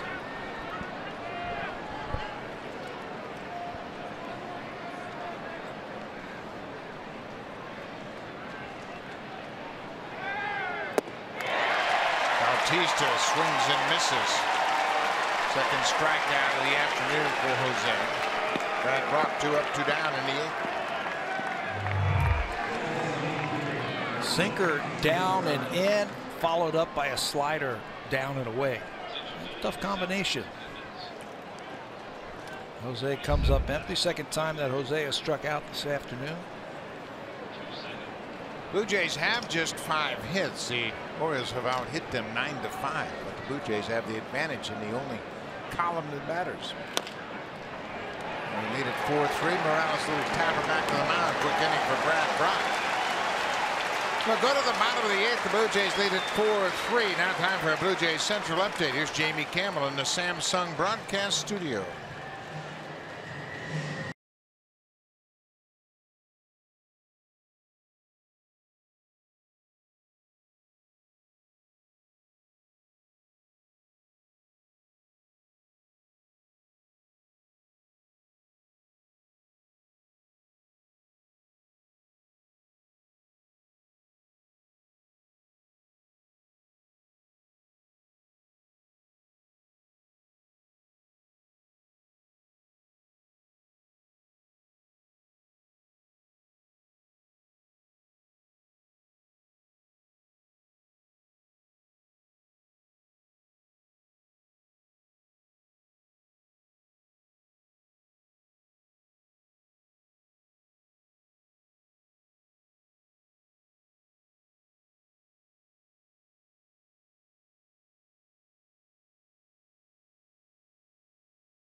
Type R.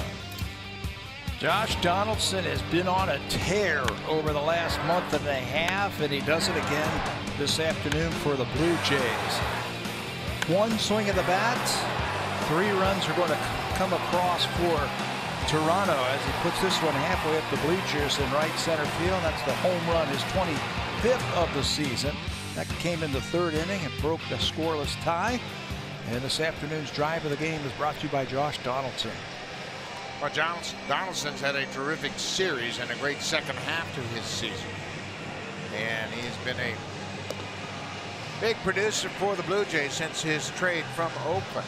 Ryan Tepera will come on to start the 8th inning for the Blue Jays. Tepera's had a terrific season. He has solidly taken over that 8th inning role as a setup man in front of Roberto Osuna. 7 wins. He's tied with Davinsky and Gibbons, who we saw earlier for the most wins out of the bullpen in the American League. A very good ERA at 3.5. Righties, lefties, not much happening with him there. Fastball slider has been outstanding so far this season. He's picked up 70 strikeouts out of the bullpen.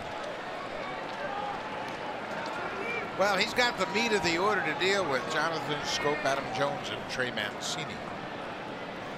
Schoop is double. And he hit a hot shot, and that was headed for another double. That was self-protection for Donaldson down at 3rd.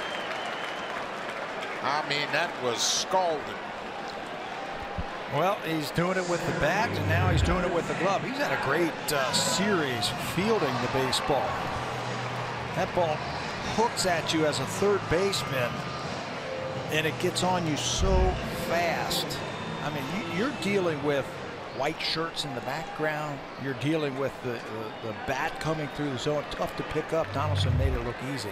100-mile-an-hour bullet coming down at you with a hook on it. You see that hook, the movement on that ball?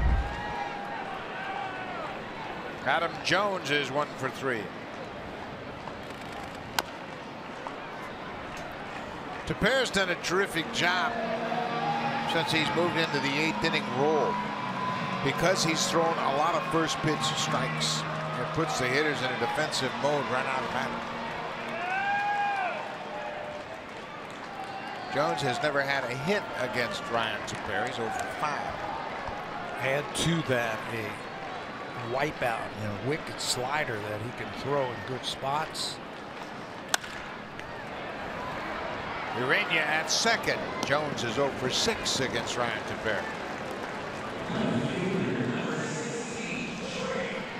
And it seems like every time Tepera comes out, he gains a little bit more confidence, like he belongs. Remember, he made the team out of spring training, but didn't pitch much. It was basically mop up. And now he has taken over that 8th inning role. Zach Britton listening up for the Orioles. Montero, Pilar, and Goins, 2 lefties in a 3 scheduled batters for the Blue Jays. You know, Buck, and I wanted to finish that thought about pitching mop-up. I don't know if it's the right word, but long relief, let's say. And it was in that long relief role that Tepera found himself by being able to pitch in extra inning ball games, knowing about himself, learning about himself that, hey, when I don't have my good fastball, I got to be able to pitch and get by with a changeup or a cutter or a slider, whatever else that day. He's learned a lot about that, and he's taking that into his 1 innings now. Pulls that one down and away. Ball 2 to Mancini. Mancini's got some power. 23 home runs. He picked up his 72nd RBI with a sac fly in the 6th. That tied the game at 3-3.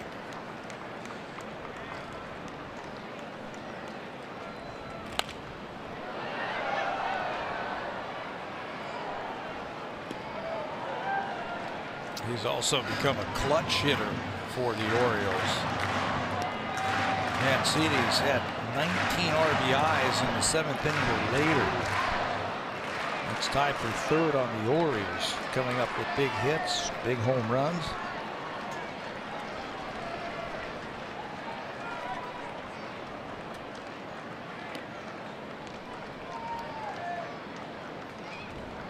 Two-two pitch.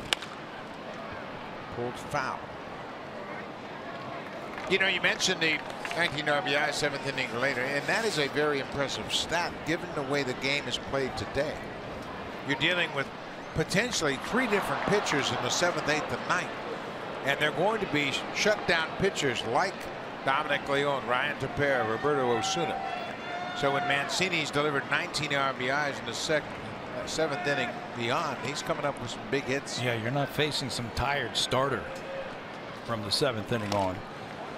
You're facing the opposition's best when it comes to shutdown innings. Mancini was drafted by the Orioles out of Notre Dame University, an 8th round pick, and he has made his way into the Rookie of the Year conversation this year.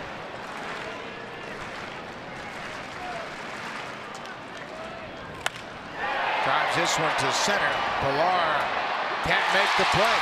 Ball carried over his glove and hits off the back wall for a ground rule double. Another terrific at bat for Mancini late in the game. Finally got a pitch to his liking. It was a pitch that was up, a fastball that was up, and he's got tremendous power. He goes the other way with that fastball out of the reach of Pilar, and then Kevin says that ball bounced out of play. So he will have a 2-out double. So big matchup for Ryan Tepera as Chris Davis steps in. Davis has had a rough start to his day. 2 strikeouts and a flyout, 0 for 3. Well, they're not even going to let him swing the bat.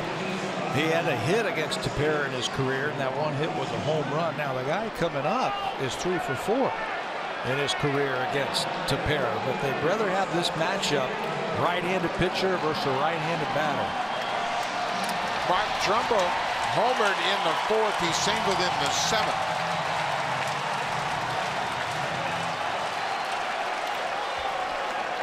Davis, a 2-time home run champ. Trumbo led the league in home runs last year.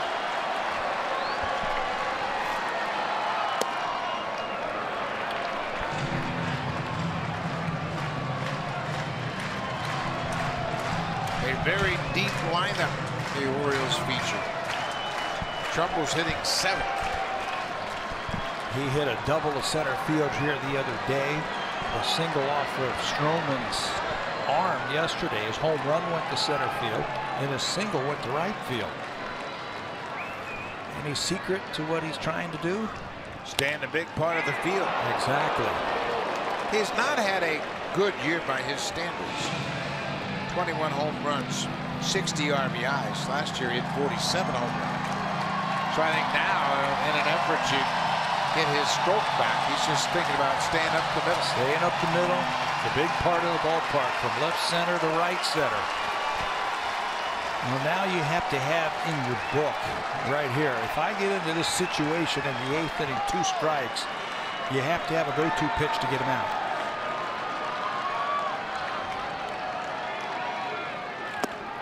And he got it. Nasty slider. Tepera strikes out Trumbo, and that ends the threat. Mancini with a 2-out double. Then the walk to Davis. Tepera strikes out Trumbo to maintain that 1-run lead.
Also made some nice defensive plays in this one off the bat of Jonathan Scope. Hooking at him, and he was able to snare it for the first out. So what has Josh Donaldson meant to the Blue Jays? We had a chance to look at the games. He had 405 games with the A's, and yesterday was his 405th game with the Blue Jays, and it's not even comparable. He has blown him out of the water since he has come over to Toronto. We kind of thought that would be the case, given the ballpark he plays in is his home ballpark. The lineup a little bit deeper. He had a lot of guys in the lineup to balance out the attack, and Josh has really blossomed playing with the Blue Jays.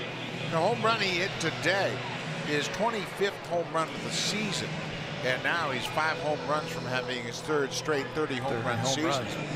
The best trade Alex Anthopoulos ever made right there, sending 4 players for Donaldson. He's become a mainstay here with this team. Here's another mainstay. Zach Britton will take over and pitch the 9th inning, down by a run.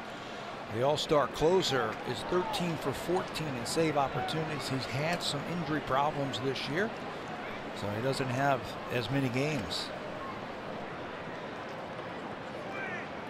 Darwin Barney pinch hitting for Miguel Montero. Barney had a big day yesterday. He was 2 for 4 with a double and a 2-run home run. Scored a pair of runs. Ground ball to Machado. 1 away. Britton's going to get a lot of ground ball outs. He's got that bowling ball sinker, and it's tough to get the ball in the air against Zach Britton. And the thinking here is you bring him in for this inning here to try and win it at the bottom of the 9th. Does him no good if the game is tied in extra innings when you're at home. So Buck Showalter brings him in. Pitch the top of the 9th inning. See what they can do in the bottom of the inning.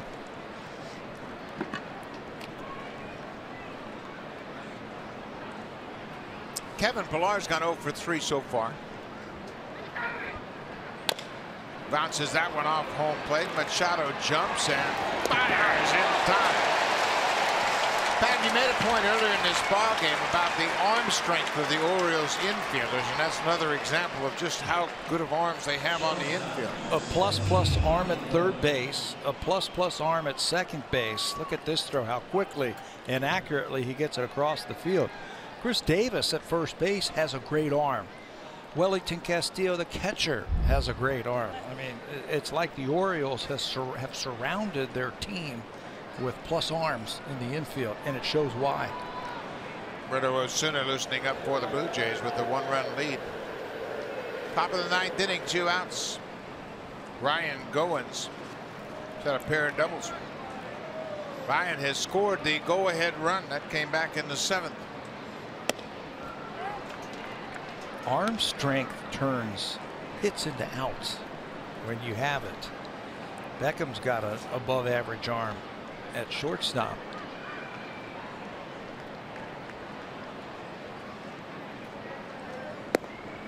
Two and 0 to Goins.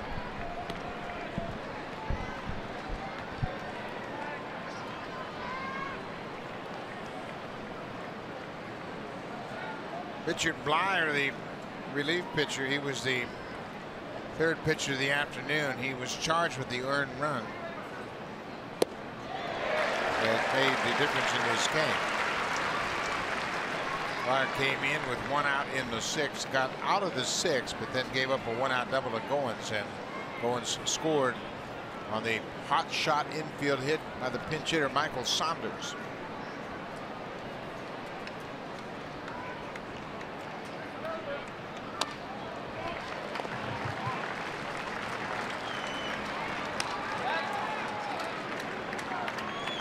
With those 2 doubles today for Goins, that gives him 19 on the season. That's a career high. He's having a career year offensively for the Blue Jays. Home runs, doubles, RBIs, all career highs. Yeah. Hitting with runners in scoring position, bases loaded. 2 balls and 2 strikes. Ground ball towards 2nd. Scope comes after it quickly and shovels to Davis in time. Zach Britton, 3 ground ball outs in the top of the 9th. So Roberto Osuna will come on. It's a one-run game. Osuna will face Castillo, Joey Rickard, and then Tim Beckham, top of the order.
Rogers Blue Jays baseball partnership, and it may not be reproduced or retransmitted in any form. And the accounts and descriptions of this game may not be disseminated without the express written consent of Rogers Blue Jays baseball partnership. Josh Donaldson, another home run here this afternoon, a 3-run shot to right center. That came in the 3rd inning. Michael Saunders has the decisive hit for the Blue Jays, a pinch hit RBI single in the 7th, and that's where we stand 4-3 Jays here in the bottom of the 9th. So that must mean it's Osuna time. Roberto Osuna, for the 60th time, will come in and try and nail this one down for the Blue Jays. He's done it 35 times this season in 57 innings, averaging 11 strikeouts per 9. He's only walked 7 batters. He will face Castillo, a pinch hitter, and then back to the top of the order. One other defensive change for the Blue Jays. Luke Maile, after Darwin Barney pinch hit for Miguel Montero, will come in and catch Osuna. Roberto did a good job the other night by using his fastball early in the count. Osuna is second in the American League in saves to Alex Colomé of Tampa Bay. Colomé has 41 saves, Osuna 35. Roberto pitch is upstairs. Roberto saved the game on Thursday night right here against the Orioles, and he pounded that fastball early in the at-bats against the Orioles and put them back on their heels. It was a 4-out save. He got out of the 8th inning as a breaking ball that Castillo waves at. Osuna closed out the 8th inning with a couple of men aboard as he got Jones to ground out to second. Then he retired to side in order Mancini, Davis, and Trumbull to pick up the save.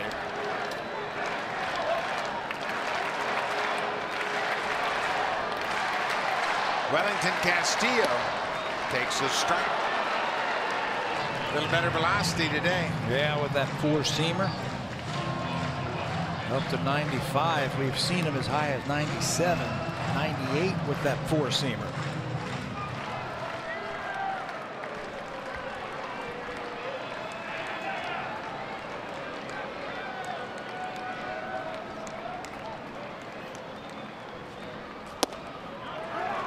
Then a good fastball. That's a good sign. Osuna picking up the velocity a bit.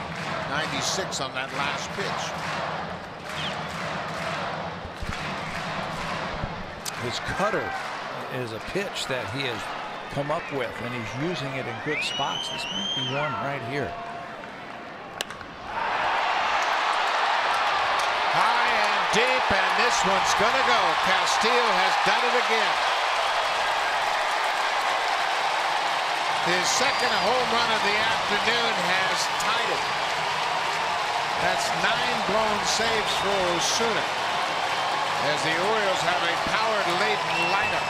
And they're never out of the game. Instead of going away with that cutter like he did for strike 2, he tried to freeze him on the inner half with it. They tried to come inside, and that cutter then on the inside part of the plate goes right to the barrel. And the Orioles come up with a big home run, and now after the home run, they're going to call back that pinch hitter. Rickard is going to stay into the ball game. Maley slides to the inner half, and he throws it right in the inside part of the plate. And Castillo with another home run. That's multiple home runs today for Wellington Castillo. Still nobody out.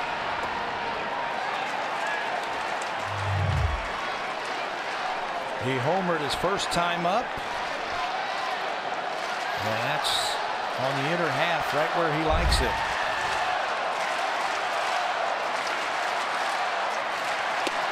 There's a fastball, 95 again. That cutter inside to me makes no sense. I'm sorry, it's just not a good pitch. Especially to a power hitter. You make a mistake with it, and it's going to end up in the seats. Yeah, right in the middle, right to the barrel. Away, maybe. Like that. You pitch away from the power. You pitch away from the barrel of the bat. I think the cutter is the most overused pitch in baseball. Industry-wide, people rely too much on it. It becomes a mediocre fastball. Joey Rickard, the right fielder, he's behind 1-2. He strikes out on the slider. 1 away. Looks like he might have threw a change up there, just 82 miles an hour. Took a little something off of that. Yeah, you're right. It is a changeup. So Rickard strikes out. That's the first out of the bottom of the ninth. It's a 4-4 game. Back to the top of the order. Tim Meckham.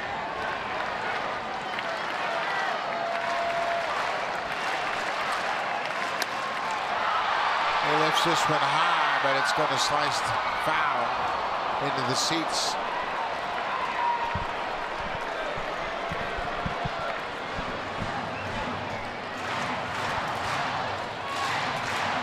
Brett Anderson now will end up with a no decision. He was the pitcher of record. Blue Jays have scored just twice this afternoon. A 3-run home run in the third and a single run in the seventh.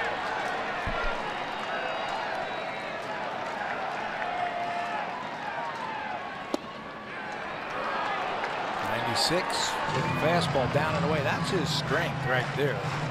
The ability to take that fastball and pound it on the corners.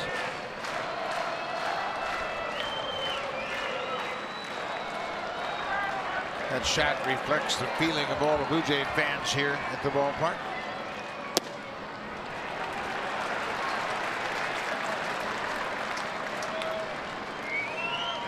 One and two to Beckham. Manny Machado is on deck.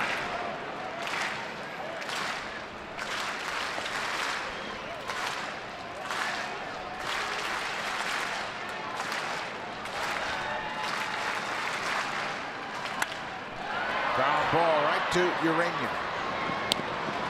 2 away.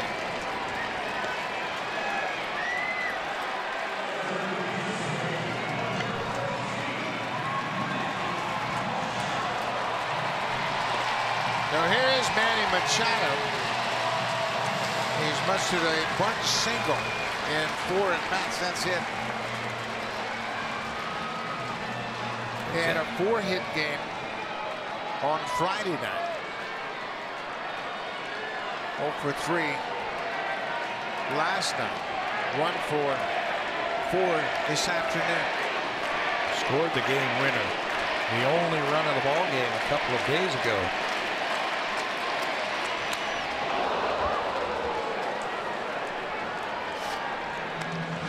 It's the best fastball Osuna's had in quite a while. Consistently at 96.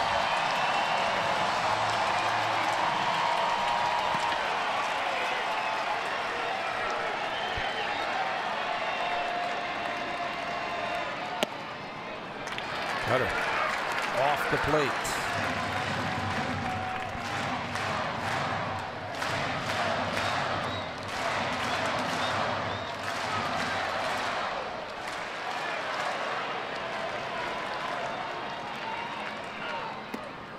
Checked his swing.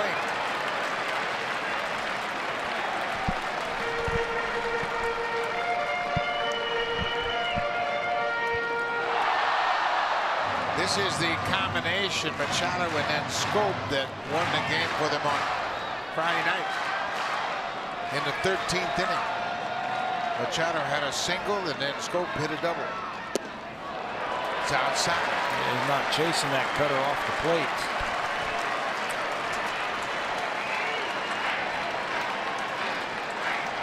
And there's Scope, who has hit the ball hard his last 2 times up.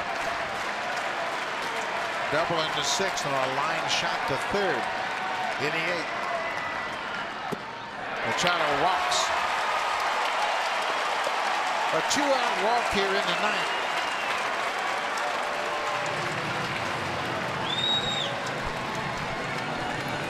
Jonathan Scope. 101 RBIs. The 101st RBI was the game winner on Friday night. The outfielders are going to play a little bit deeper now. They don't want another double to get between them. Donaldson is shading the line at 3rd base. That's where his double went a couple of at-bats ago, down into the corner in left field. Fouled straight back. Well, you were just talking about it after Manny Machado single, first pitch hitting, and he splits the outfielders all the way to the wall. That allowed Machado to circle the bases for a 1-0 victory. Ground ball up the middle. Goins knocks it down, goes to first, not in time. What a play by Ryan Goins. He slid on the grass, popped to his feet, and fired to first, but Scope beat it out. Machado and Scope again. Clutch, coming up clutch. No chance to get Machado at second base because he had to go so far up the middle to try and get that ball. His only play was over to first base. Machado does a good job of hustling to second. You can see really no chance to get him there. And Scope, it looks initially like he beats it. DeMarlo Hale, the acting manager, has come out and asked the umpires if they will take a look at this call at first, and Tony Randazzo has called the crew chief down from first, Jerry Davis. Well, the call on the field is safe. So is there enough evidence there to overturn it? I don't think so. Smoke tried to sell it like he had him. Had the same type of review in the 7th. On a fielder's choice, Tim Beckham was called safe at first. The Blue Jays asked for the review, and the call on the field was upheld. That was a potential inning-ending double play. Beckham beat to throw. Goins made a terrific play. Heads up to go to first, the only shot he had. You know, as we watch that replay, Scope did the right job of just running through the bag, not leaping as he got to first base. Hit the front part of that bag. Ryan did everything he could to try and save the run, save the base runner. He is called safe. I don't think he had a shot at second base. The angle just wasn't there for him to get that ball to second base, so he lets to go to first base, and it was close. Very close decision now. Adam Jones. Jones was ejected in that game on Friday. He was thrown out of the ball game in the first inning after his at-bat. And that was the 13th inning of there. His spot came up 4 more times in that game, and he was in the clubhouse. A run in, it's a 4-4 game. Jones goes after the first pitch. He is a free swinger, and he likes that first pitch. Jones 1 for 7 against Osuna.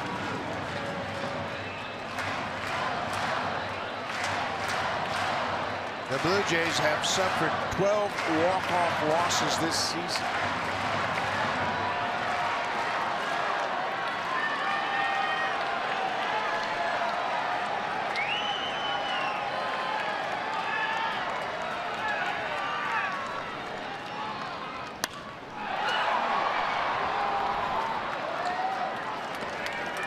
Mentioned the tough losses for the Blue Jays this season. You look at walk-off losses in the majors. They've lost more walk-off games than anybody in baseball. 12, White Sox with 10, Phillies, Mets, and Giants. They've also had some tough losses, but nobody more walk-off losses than the Blue Jays. Tough ones. I mean, when isn't it a tough one? 13th inning the other day. Blocked by Bailey. Ball hit well out in front of home plate. He was able to square it up and keep the runners from advancing. 3 times alone this season in this ballpark they've been walked off.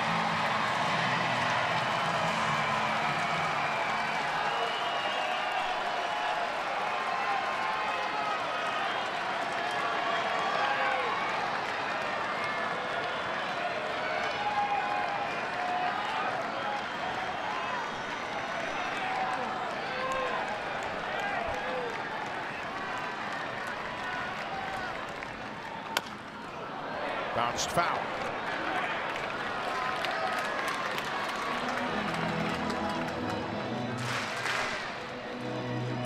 When these two teams meet, there's a lot of energy in the ballpark, and a couple of AL East rivals. Remember, the Orioles and the Blue Jays met in the wild card game last year.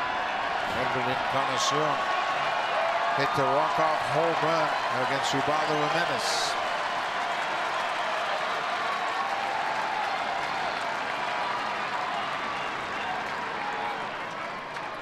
Bailey and Osuna are going to talk things over. I am checking the outfielders to see where they're playing, and Pilar is in normal depth in center field. Ezequiel Carrera in left field is very shallow.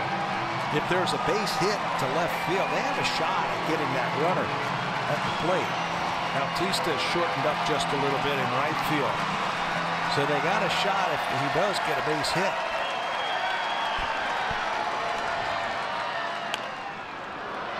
Jones fouls it off his leg.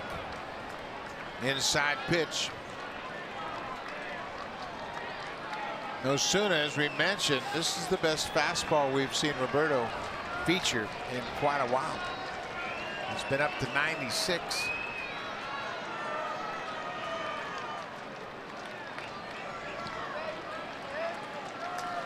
Wellington Castillo led off the inning with a home run to left. That tied it. Then Joey Rickard struck out. Beckham grounded out, and then Manny Machado drew a 2-out walk. And Jonathan Scope a 2-out infield single. Adam Jones with a 1-2 count. Popped him up. Smoke calling for it. The first baseman backing up to the outfield and makes the catch. And we're going to go to extra innings. Wellington Castillo, a 3-for-4 day with 2 home runs. A game-tying home run leading off the bottom of the ninth makes it 4-4. And we're headed to the 10th.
the internet to live stream every Blue Jays game, MLB matchup, and get your news 24/7 with Sportsnet Central. To sign up and get 7 days free, visit snnow.ca. Buck. Thank you very much, Rash. We are headed to extra innings, and a tough outing for Roberto Osuna as he gives up that game-tying home run in the bottom of the ninth. Richard Urania facing Zach Britton. Back to work. 10th inning. Blue Jays have played 16 extra inning games this season. They're 5-11 in extra inning games. Urania takes that sinking fastball for ball 2. Urania's had a nice day. He's walked twice, scored a run. He is officially 0 for 1 with a ground out. Britton retired to sign an order in the ninth. Got 3 ground ball outs. That's what he does. He had that shot of Steve Pearce. He has come out on deck.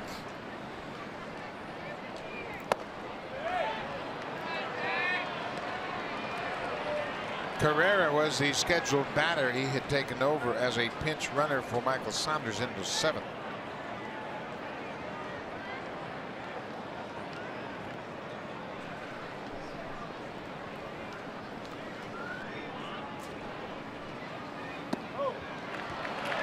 Leadoff walk. Urania draws the walk off of Britton.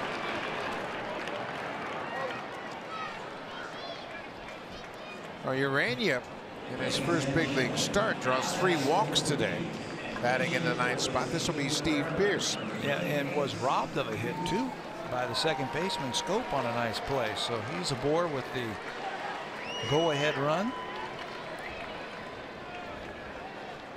Pearce pinch hitting here in the 10th. They are not sending him up there to bunt. No. They don't pinch hit him to bunt. He is swinging away.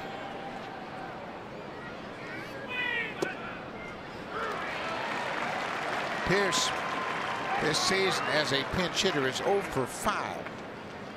Danny Barnes and Carlos Ramirez, 2 right-handers, loosening up for the Blue Jays.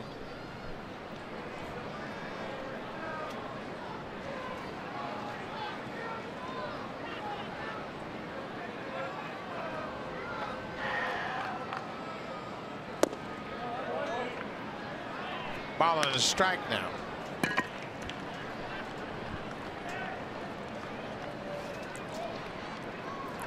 Can you start the runner? He throws a lot of ground ball outs. A lot of ground ball outs. He's got 3 ground ball outs in this game. Urania's got enough speed. Maybe you start the runner and stay out of the double play. The only problem with that is he throws a lot of balls too. And Castillo has a terrific arm. Castillo's thrown out 45% of the runners, so if he throws one that's so far away, Pearce can't put it in play. All right, then hopefully it gets to 3 balls, and then you send him when the count is 3-1 or 3-2. Because then if it's a ball, if it's out of the strike zone, it's ball 4. 2-1 to Steve Pearce. Ground ball. Beckham to second for 1. Scope to first. There's that ground ball double play. That's 5 ground ball outs for Britton since he's come into the game. Everybody knows he's got that great sinker, and it's tough to get the ball elevated after leadoff walk. He gets the ground ball. Pitcher's best friend. Here's a matchup that baseball fans relish. Great closer, Zach Britton, against a terrific hitter. Jimmy Yacobonis picked up the win in that Friday night affair. He's starting to loosen up. So here's Donaldson against Britton in a 4-4 game.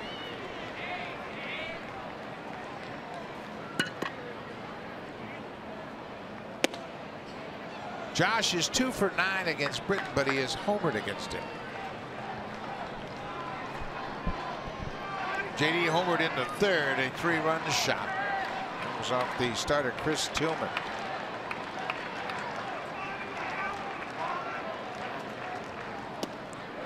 He's just going to throw that sinker off the plate. Now that he got that double play, you're not going to let Donaldson beat him.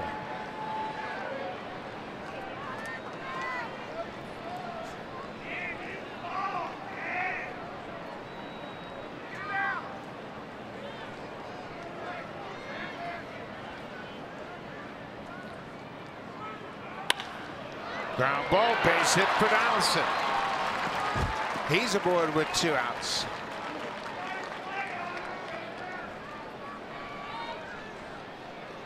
Donaldson's home run against Britton was a 3-run walk-off home run back in 2014 while he was with the A's. This one's on the ground. He looks dangerous at the plate. Just couldn't get that ball up in the air. Good hitters hit good pitchers. And right now, Josh is hitting everything. I don't care who you throw out there. He's 2 for 4 with a walk this afternoon. 3 for 5 yesterday. Justin Smoke turns back around, and that's right-handed.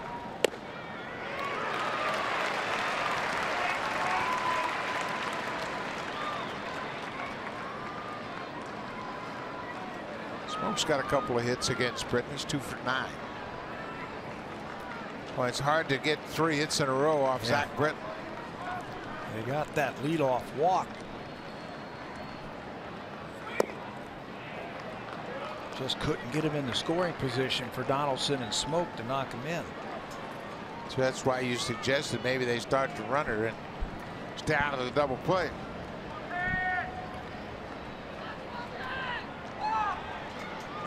Ball on the strike.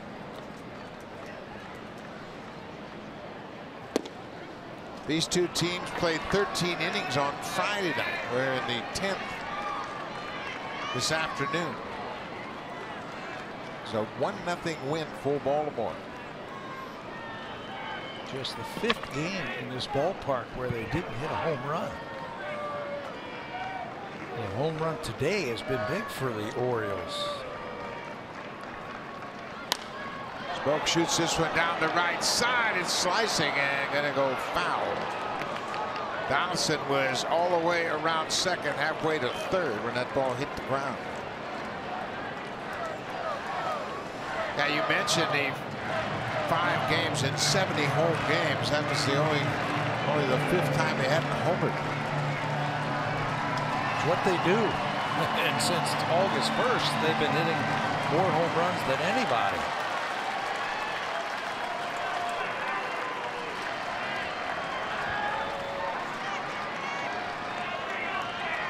Two balls and 2 strikes.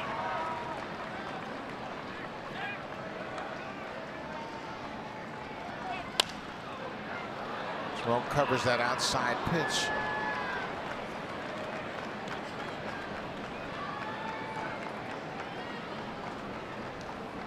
Zach Britton in his 2nd inning of work. He retired the side in order in the 9th. Got a double play here in the 10th. Donaldson came up with a 2-out single to left.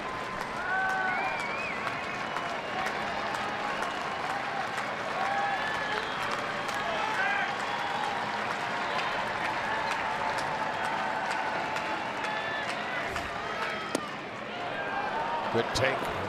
Full count. Well, at least Donaldson will get a running start here. But they're going to hold him on in this 4-4 game. Bautista would be next if Smoke can reach base. That's the right move. Hold him on. He's not getting a good read right now off of Britton. You hold him on, maybe you can save a run.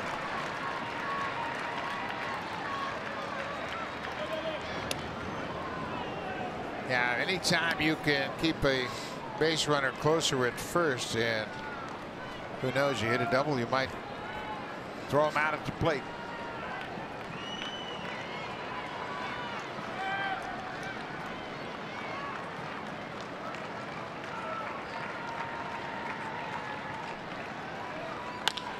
Hit in the air, right field. Rickert coming on. The right fielder is there, and the Blue Jays are done. The top of the 10th. Zach Britton gives up a walk, a single, but leaves a base runner. We'll go to the bottom of the 10th. Mancini will face Carlos Ramirez when we come back.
The rookie Carlos Ramirez had a terrific major league debut here on Friday night. He pitched 2 perfect innings, struck out the first 2 big league batters he ever faced, went 6 up, 6 down, and he's on to start the bottom of the 10th here. And there are his numbers in the minor leagues this season, 3-0, and yeah, that earned run average is correct. He hasn't given up a run in 37 2/3 innings combined between New Hampshire and Buffalo this season. Had his contract selected on the 1st, pitched in that ball game, pitched 6 up, 6 down. Steve Pearce will stay in the game and play left field for the Blue Jays after he pinch hit for Ezekiel Carrera. Trey Mancini faced Ramirez on Friday. Mancini grounded out to the shortstop.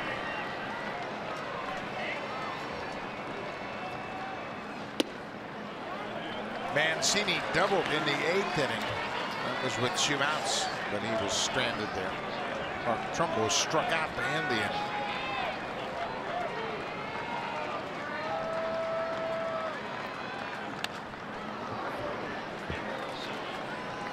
In case you don't know about Ramirez, he's a converted outfielder.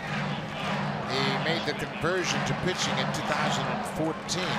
Started his pitching career at Bluefield with the manager Dennis Holmberg. Basically fastball slider. What you're going to get from him. There's a good fastball on the inner half with a little movement. There's some deception in his delivery. It seems as though he's got kind of a short arm delivery. Hides the ball well from the hitters. And you can see his career. Impressive numbers for anybody, but especially impressive because he was an outfielder. High fly ball to center. Pilar is there. Mancini's retired. One away.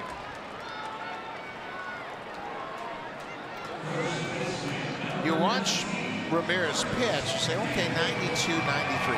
When you look at him physically, you say, well, he's got to throw 98. Big, strong body guy, long arms, lots of leverage, but we haven't seen that type of fastball. But there's something in his delivery that keeps hitters from squaring him up. Yeah, then you go talk to the hitters and get their response to it. Tough to pick him up. Chris Davis 0 for 3 with a walk. Davis, Trumbo, and Castillo. What about that bottom of the order? Got 2 home run champs, and then Wellington Castillo, who's already hit 2 home runs this afternoon. Trumbo's hit another one. And the guy at the plate is capable of doing it.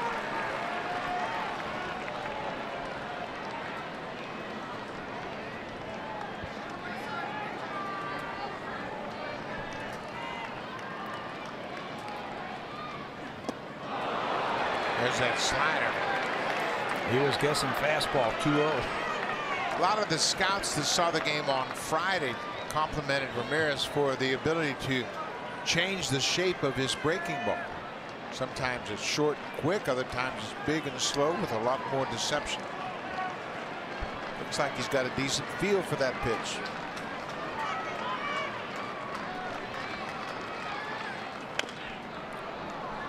It's a little bit of a flat slider that Davis fouls on. It stayed over the middle of the plate. If you want to throw that one, throw that up and in.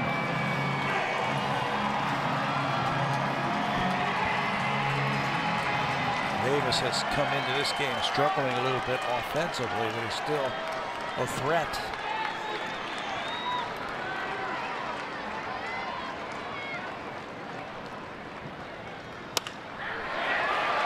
That's a base hit for Davis. Bautista over to try to cut it off. Davis is headed for second, and he'll get there with a stand-up double. He beat the shift. That's the first base hit that Ramirez has surrendered. It's a 1-out double to Chris Davis. And it almost turned into a line drive to the second baseman. They're playing him in the shift. Breaking ball down and in where Davis likes it, and Urania, the second baseman, almost comes up with it. But it gets by him down into the corner, dug out of there by Bautista. But not enough time to get Davis at second base. Pete Walker, the pitching coach, out to talk to Ramirez, and was probably an option. Okay, we got a base open. Mark Trumbull wouldn't play. Wellington Castillo is 3 for 4 with 2 home runs. But do we set up a potential double play situation? So now they're putting their heads together. Pete Walker has given the plan to the young pitcher, and I like that.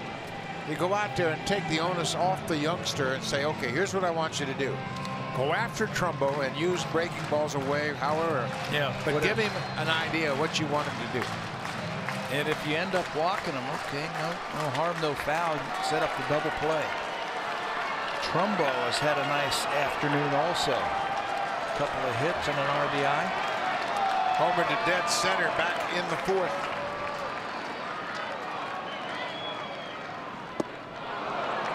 Good breaking ball.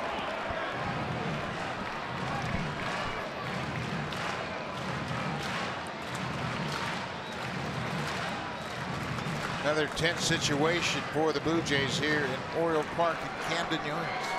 Bottom of the 10th inning.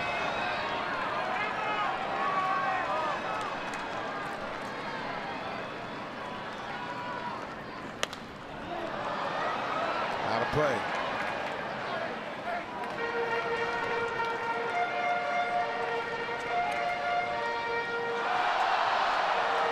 He struck out, Trumbo did, his last time up on a slider off the plate. There's Seth Smith. He's in the hole. If you throw that slider, throw it off the plate again.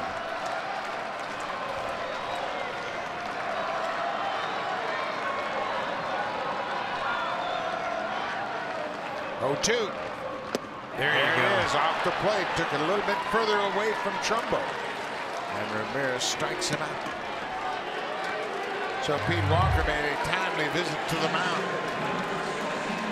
Shadows are starting to creep across home plate, so halfway to home that slider disappears.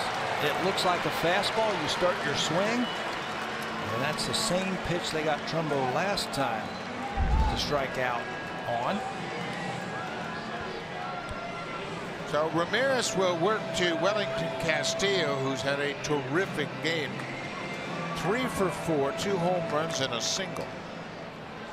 He's hit 5 home runs in his last 10 games. Throwing that slider down and away. Yeah, nothing middle in.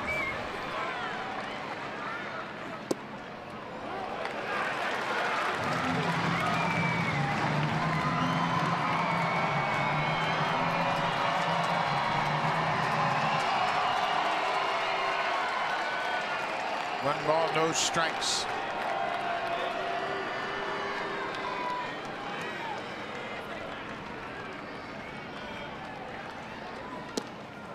Off the plate.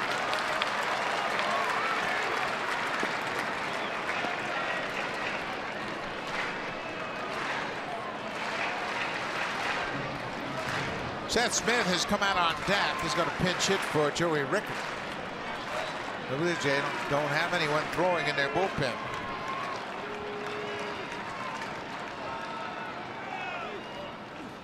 Way outside, not close.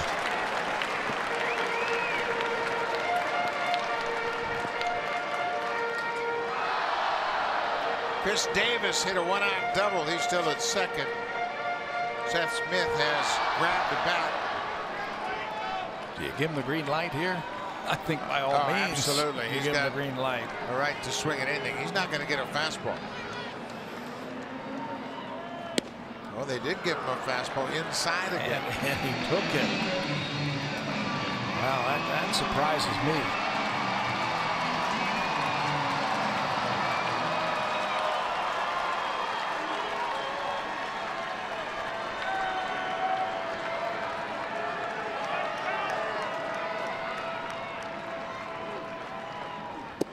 There's a slider for strike 2.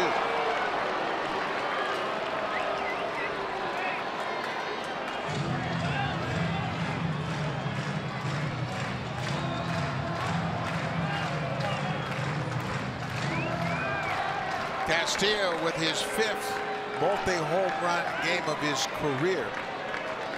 Homered in the 3rd, homered in the 9th. Ramirez gets that good breaking ball foul tipped. He's not afraid to throw it 3-2, is he? No. He threw it 3-1, so you got to figure he's going to throw it 3-2. Castillo is not committing. Doesn't have that big long swing. He's just standing still, just trying to read the ball out of the hand of Carlos Ramirez. A base hit here more than likely will win it. 3-2 pitch. Fly ball, center field, Pilar. He's got room on the edge of the warning track, and that'll do it. Carlos Ramirez strands Chris Davis in scoring position, and we'll go to the 11th. It's a 4-4 game.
Blue Jays will welcome Detroit and these Baltimore Orioles in the early part of the month, and then Kansas City, and then the Yankees. Not good news for New York.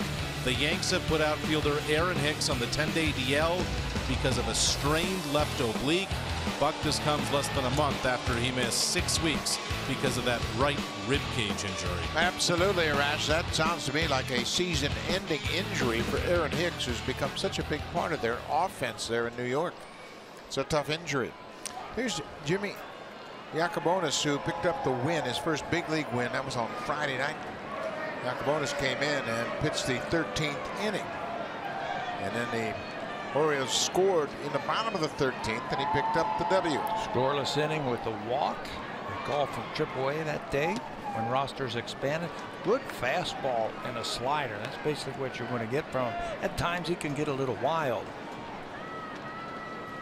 But Buck Showalter wanted some power when he's facing Bautista Morales and Luke Maile.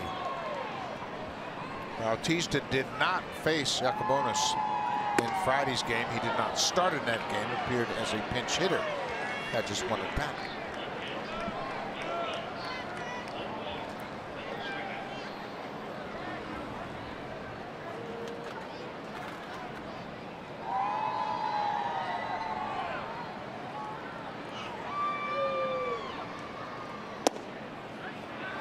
Three and 0.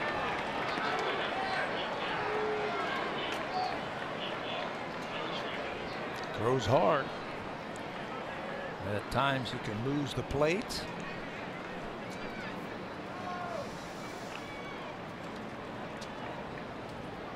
.3-0 pitch to Bautista. It's way outside. Not even close. So Jose draws the leadoff walk.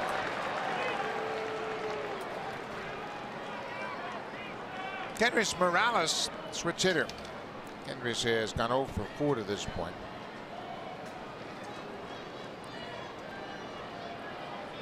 Kendrys came into this ball game 8 for 25 in his previous 6 games with 2 doubles, 3 home runs, and 10 ribbies. This is just the kind of pitcher he likes too. Fastball pitcher. harder he throws it, the better he likes it. Now he's got to give him something to hit. He's the 7th Oriole pitcher to work this afternoon. There's a first pitch strike. It's got to be tough to see right now with the shadows of the upper deck. This can't be any fun for the batters. The pitcher standing in the bright sunlight, you're in the shadows, and then behind the pitcher you got sunshine again.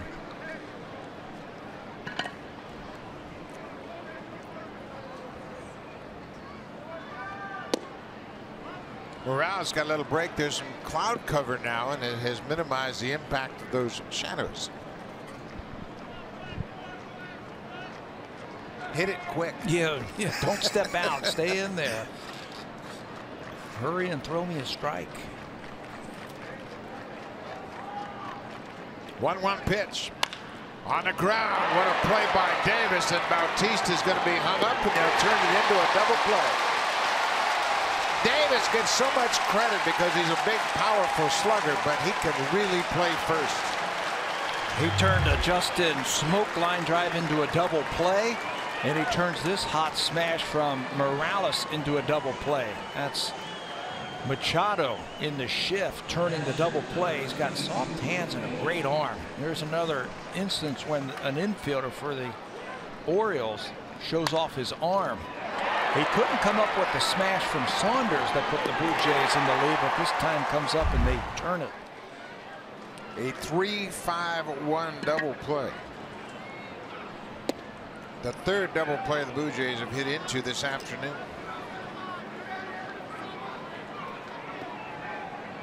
Luke Maile getting his first plate appearance as he came in defensively in the bottom of the 9th.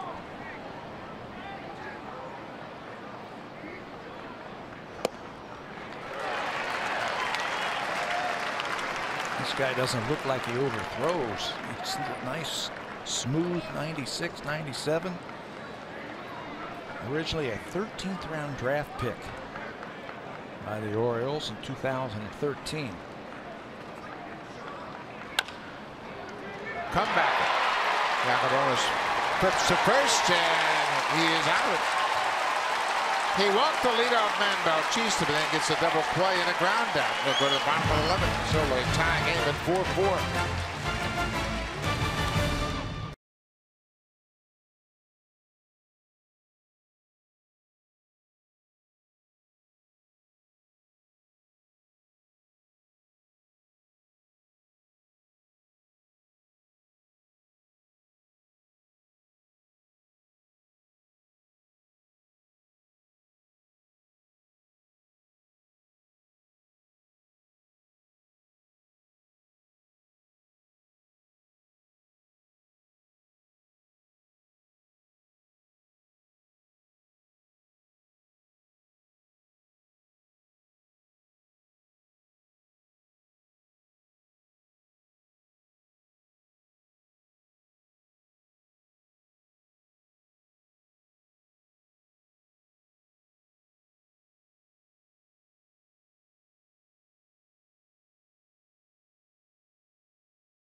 Gave up a 1-out double to Chris Davis, but he stranded Davis at second. He struck out Trumbo and got Castillo to fly out to center field.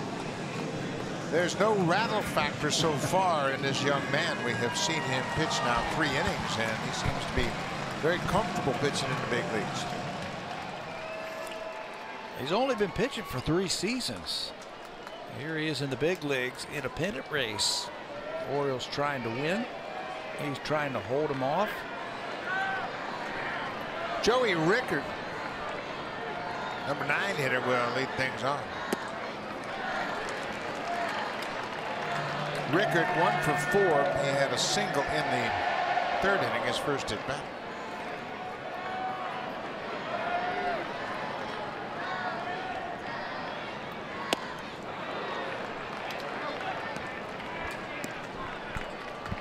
The more you watch Ramirez, the more you understand how he's been successful. It seems as though the ball comes right out of his uniform. Like he doesn't clear his arm out where you can really pick up the baseball. Watch how his body follows the ball.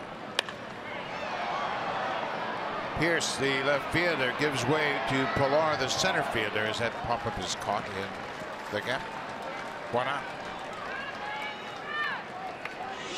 Well, he's tall enough. He is a big target. He's not 6'5", 225 pounds. I don't want to say he short arms it, but he just doesn't really give you a big, long look at his arm swing. Just watch some of those attempts from those right-handed batters. They're just not seeing the ball. Leadoff man Tim Beckham takes that breaking ball for ball 1.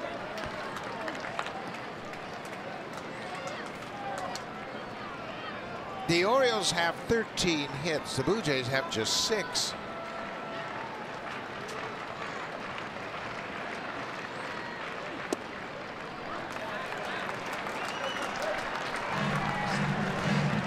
We had a game the other day, that 1-0 game where no teams could hit with runners in scoring position.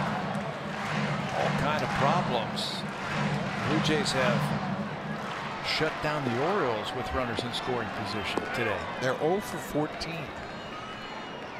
And they've stranded 10. So now in the last 3 games, the Orioles are 1 for 29 with runners in scoring position. And you can't continue to give them opportunities, because sooner or later they're going to get a big hit. You would think. I mean, they hit their share of home runs. I mean, they got 3 of the runs on home runs today. Well, that's a good slider. Late break and a sharp breaking slider from Ramirez.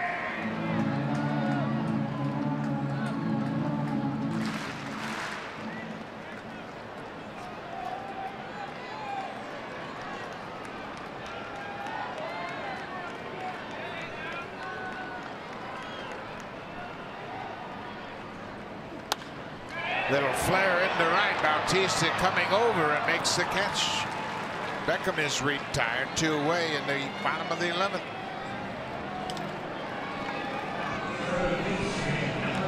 They're not getting good swings on him. That was a well-placed slider down and away. And Beckham, who was hitting about 380 since he came over to the Orioles, didn't have a good swing at that.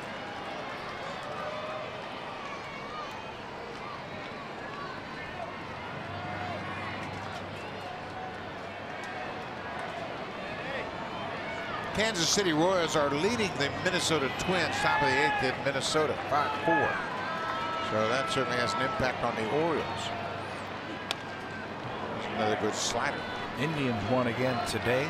Big. 11-1. Jose Ramirez had a career day. He went 5 for 5.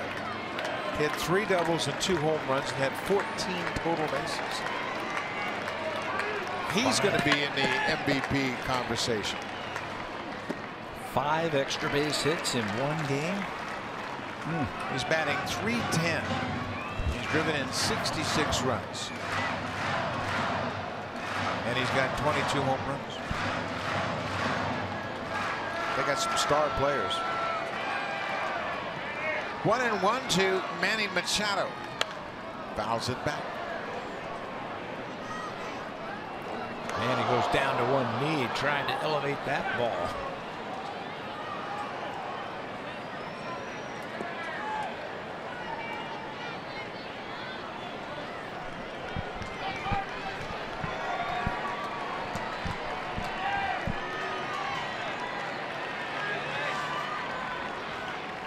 Texas leading the Angels 5-2. They are in Arlington. It's just the bottom of the 4th.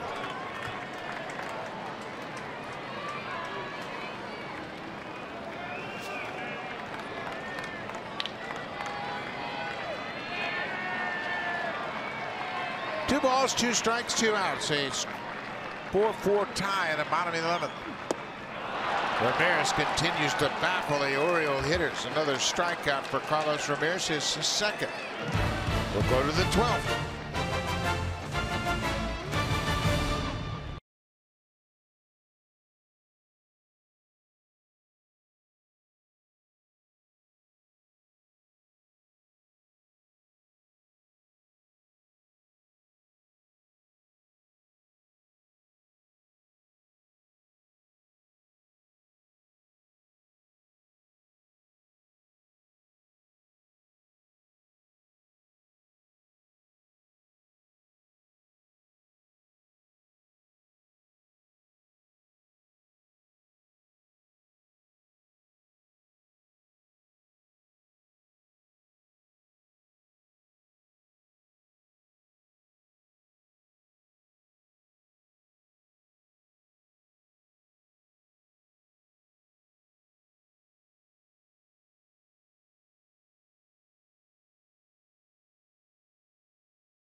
And Sanchez told me his arm felt good, his pitches had action, and best of all, no flare-up with the blister or fingernail. Now, Aaron admitted it's important for him to get some game action going into the offseason. If all the stars align, it could be a scenario where he throws one more bullpen off the mound, then live batting practice, and maybe, just maybe, get an inning of work out of the pen as a reliever. Sanchez did show me his right middle finger, though, guys, and it looks considerably better than it did for much of the summer. That's great news, Arash, and I agree with Aaron. I think it's important that he gets an opportunity to come back out and pitch and kind of put everything to bed before the off season, so he doesn't have to think about that. Blister is not a fair assessment of what's going on there. I mean, he has basically torn away a lot of that skin. It's not a blister. He can't pitch. It just hurts too much, and every time he throws a baseball, he rips that skin off of his finger. So hopefully they have figured it out. He was telling me the other day that he's doing everything he can to toughen up that skin around the finger. That he's actually taking a brick and rubbing his finger up and down on it, trying to get it to be a callus. And think about that. For an hour, you're sitting there just rubbing that thing up and down, trying to get your finger raw like that to make it hard.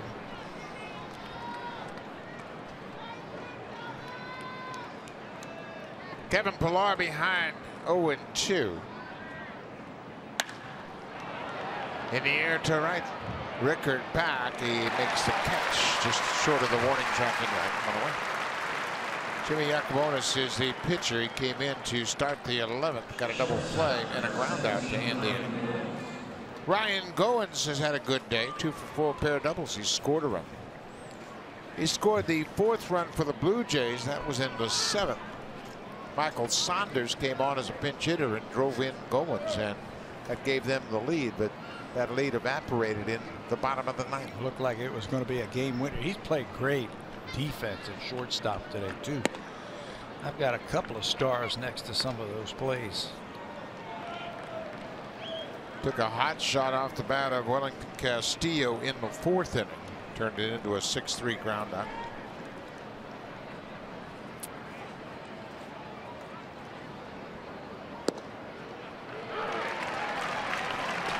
This young right-hander's got a good arm.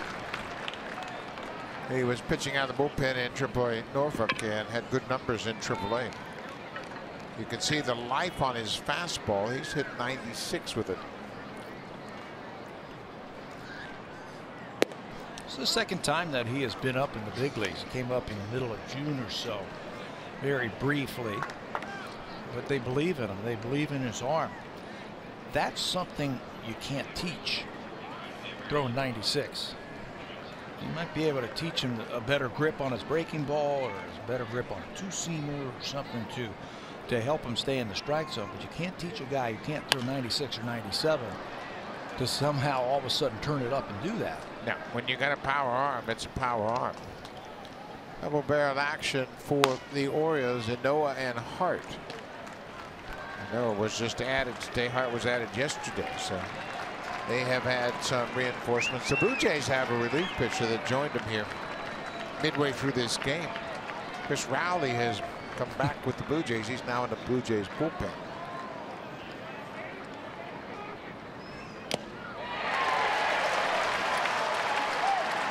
Now the catcher dropped the ball, a foul tip, and the umpire Tony Randazzo said that Castillo had control of it for the strikeout. It was a foul tip.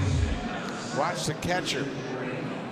He catches it, and then when he goes to drop it, he had control of it, and then he was just flipping it into his bare hand. Watch how he cradles the ball with the palm up in his glove. Rattles around, and now he turns it over. Watch the ball. It goes right back down into the pocket. Yeah, that's a catch. No question about it. So 2 away.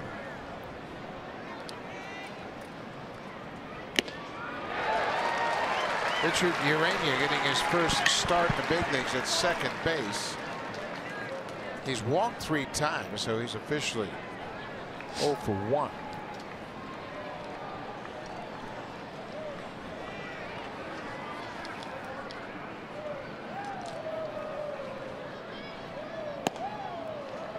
Ball on the strike. We're in the 12th inning. The Blue Jays and Orioles played 13 innings on Friday night. But both teams have deep bullpens now with September call-ups. Ground ball, Scope to his right, a couple of steps, and the Blue Jays are done in the top of the 12th. When we come back, it'll be Jonathan Scope, Adam Jones, and Trey Mancini facing Danny Barnes in this 4-4 game.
Pitcher for the Blue Jays. He takes over from Carlos Ramirez. Ramirez with another good outing, 2 innings of 1-hit ball, a couple of strikeouts. Now it's over to Danny Barnes.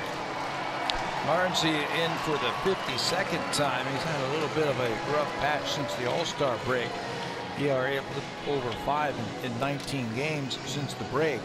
Fastball changeup. I had a chance to talk to him today. He says he's learned so much in his first full year in the big leagues, how long of a year it is and how you pace yourself, how you have to keep yourself strong as the season wears on. This is the first time that he's played 6 consecutive months of professional baseball. Danny has surrendered 9 home runs, but the opponent's still hitting 199 against him for the season. He's got the tough part of the lineup. Scope, Jones, and Mancini. 3, 4, and 5 in the Orioles lineup.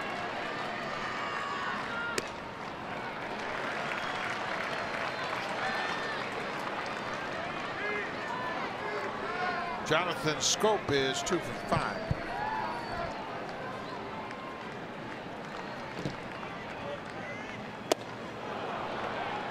A little bit of a slider. He talked to Pete Walker about that, about, hey, you know, fastball, changeup. Maybe we need to throw in a wrinkle of that slider, the one that you used to throw when you were in college, and make yourself a 3-pitch pitcher.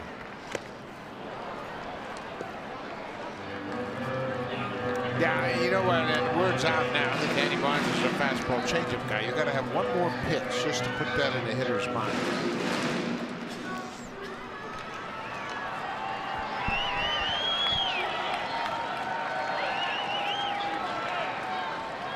1-2. Down the left field line. This is a fair ball. Up against the wall.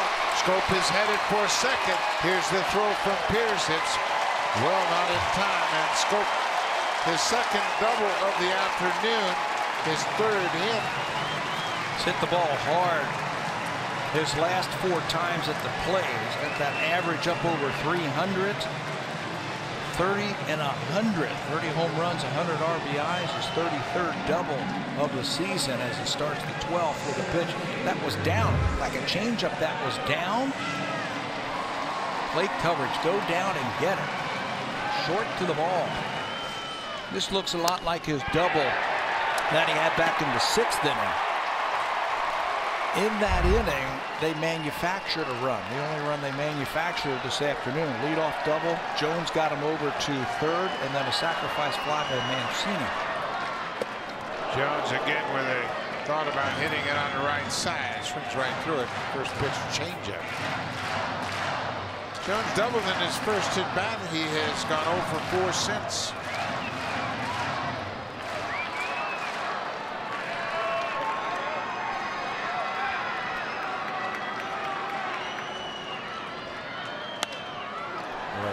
You can see him trying to. He's leading with his hands and trying to drag that barrel through the hitting zone so the ball goes to the right side of the field. So you pound him in with fastballs or throw changeups.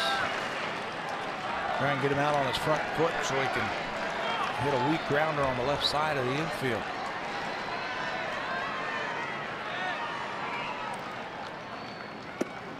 Jones strikes out.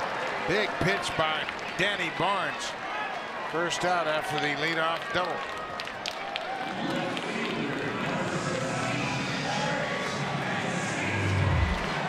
Change-ups early, then this fastball, not 92 or 93, but it's elevated.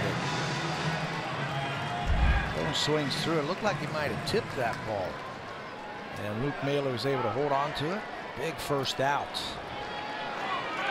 Trey Mancini is 1 for 4. There's another breaking ball. Goins it short. Takes his time. 2 away. Now they've got Davis up with a base open. The last time this was like this, 2 outs, runner at second, they walked him and pitched to Trumbo. Now it looks like they're going to do the same thing. Yeah, they have given the sign to the umpire, Tony Randazzo, and Davis will be walked for his second time. So that sets a righty-on-righty matchup. Mark Trumbo against Danny Barnes. He's been keeping everything in the middle of the playing field. It seems like this whole series, this is the home run way back in the 4th inning. Dead center field. Strong enough to reach the seats.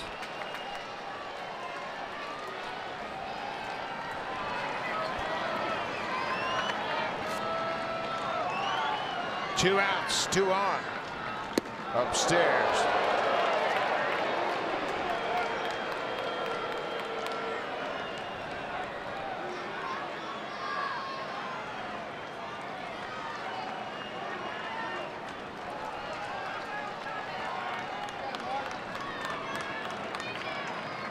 Trumbo 2 for 5 with a homer and a single, a couple of strikeouts.